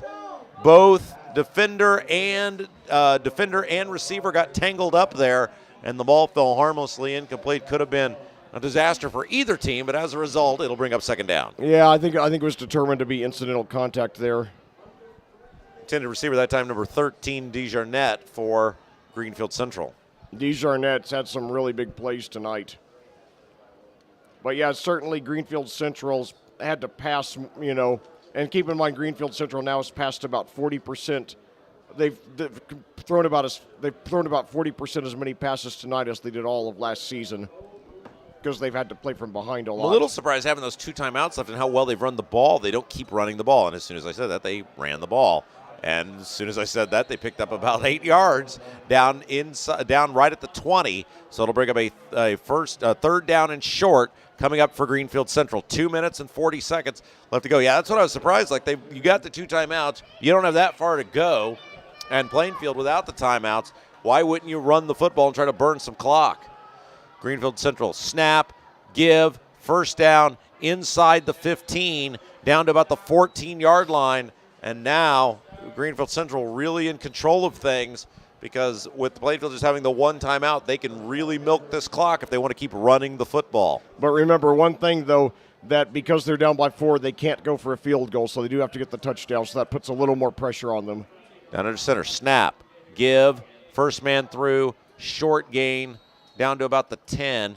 You know, if I'm Brian Woodard, I might consider burning one of your timeouts here, because if they're going to score, you're going to need to be able to get the football back.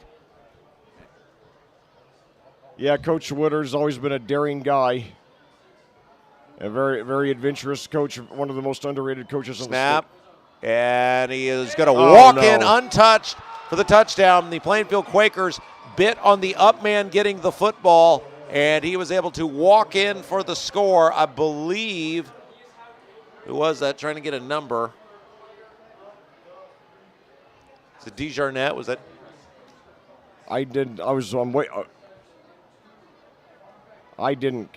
Yeah, Plainfield, we're kind of blocked out a little bit from our view here. So minute 48 to go, that's what matters. It's 30-28 now, and this is a big two-point conversion, because if they don't get it, then Plainfield can kick a field goal to win the game. Snap, back to pass, throwing, incomplete, and literally, Leck, the difference in this game right now, because that is, what is that, the 5th, 6th? That's the 5th touchdown. They've scored no conversion points. All the conversions have failed. So literally, it would be a 30. If they had kicked extra points on all those, it would be a touchdown ball game. Or if they had just hit a couple of those extra points. I mean, it's amazing. The extra points is what has kept Plainfield in this ball game. And now, with the minute 48 to go and a one-timeout left, Plainfield can kick a field goal and win the ball game. Well, you know, this has certainly been a barn burner of a game. You know, when I looked at the rushing statistics of the Greenfield Central players, I got nervous about this game. I didn't think that it would be the passing that would be, you know, the dagger in our heart as it's been tonight. But Greenfield Central did come away with a big play, you know, with a couple of big plays. One of them was a fluke. It was just a missed tackle that left a guy wide open. But Greenfield Central has given an outstanding effort. I saw, you know, in Travis Nolting's first game with the Cougars 3 years ago, even though Plainfield won 42-6, I could tell that Nolting was building something good here. Well, let's see if Plainfield's got a comeback in them. 1:48 to go, a timeout. A field goal will win it. Best kick of the game so far. It'll be taken back at the 2, across the 10, 15, far side of the field, 20, and up near the 22-yard line. Number 16 that time with the return. That was Troy Larison. So Plainfield will have to go the distance here. Again, a field goal wins it. Now, I don't know Cameron Grimes' range other than that he did hit the extra point, but at least we do have the luxury of going for a field goal, which is, you know, Greenfield Central didn't have that luxury, but they got the touchdown anyway.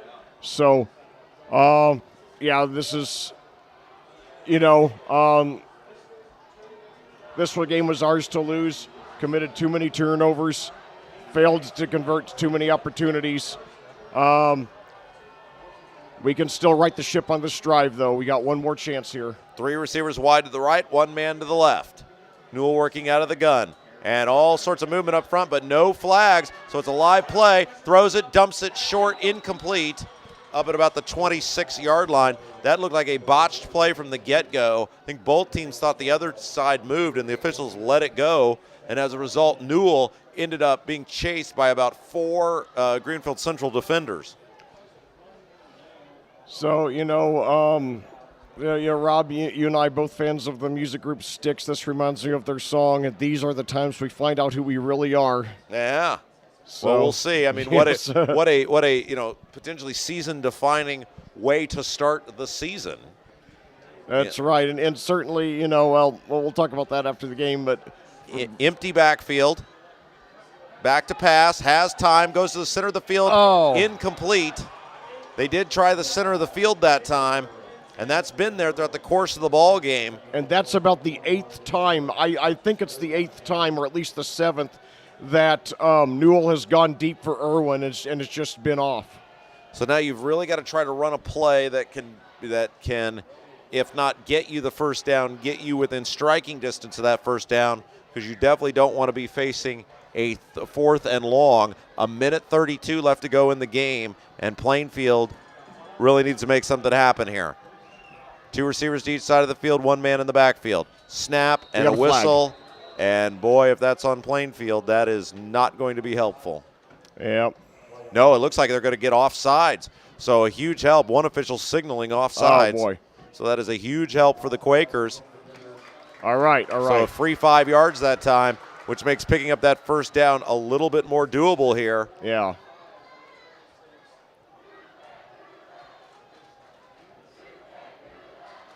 .131 to go, 9:27 your time of day. So at least for the moment, very helpful. And now Plainfield needs to pick up that 5 yards. A minute 31 left to go in the ball game. Out of the gun, snap, back to pass, steps up, flushed out, rolling right side, rolling, throwing on the run, and it is off the hands, and it is intercepted.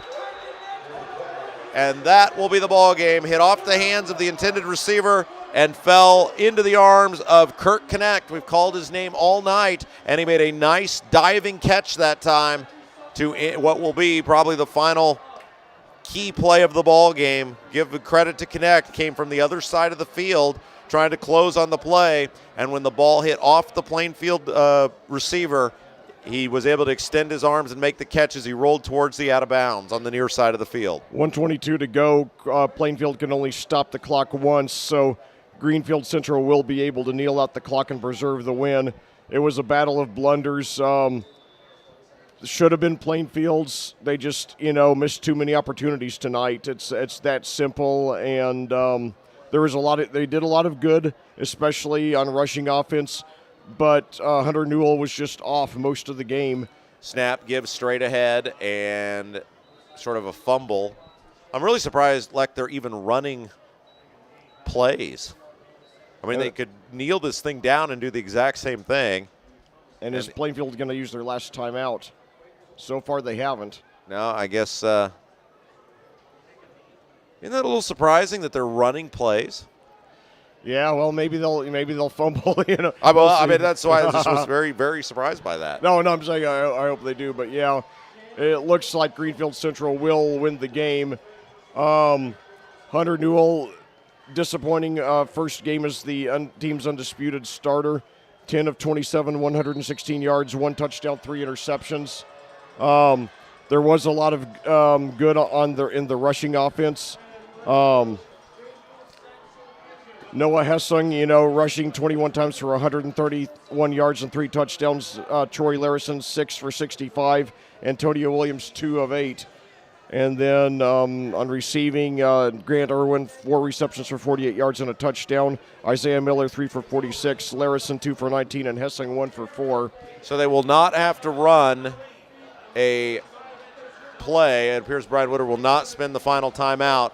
And so that will do it. A disappointing end to an exciting football game as the Plainfield Quakers fall to the Cougars of Greenfield Central by a score of 30-28. So thank you to everyone tonight who has joined us. We certainly appreciate it. We'll have the Brian Woodard Show posted, available for you by Monday. Recap the game, preview this upcoming week's trip to Lafayette, and then Leck will have the play-by-play for you coming up Friday night at Lafayette for the Plainfield Quakers as they look to get their first win of the year. Great job, Leck, as always. Thank you so much. Oh, no problem. Great to be here, and I just want to encourage all you fans that were disappointed tonight, but next week's another game.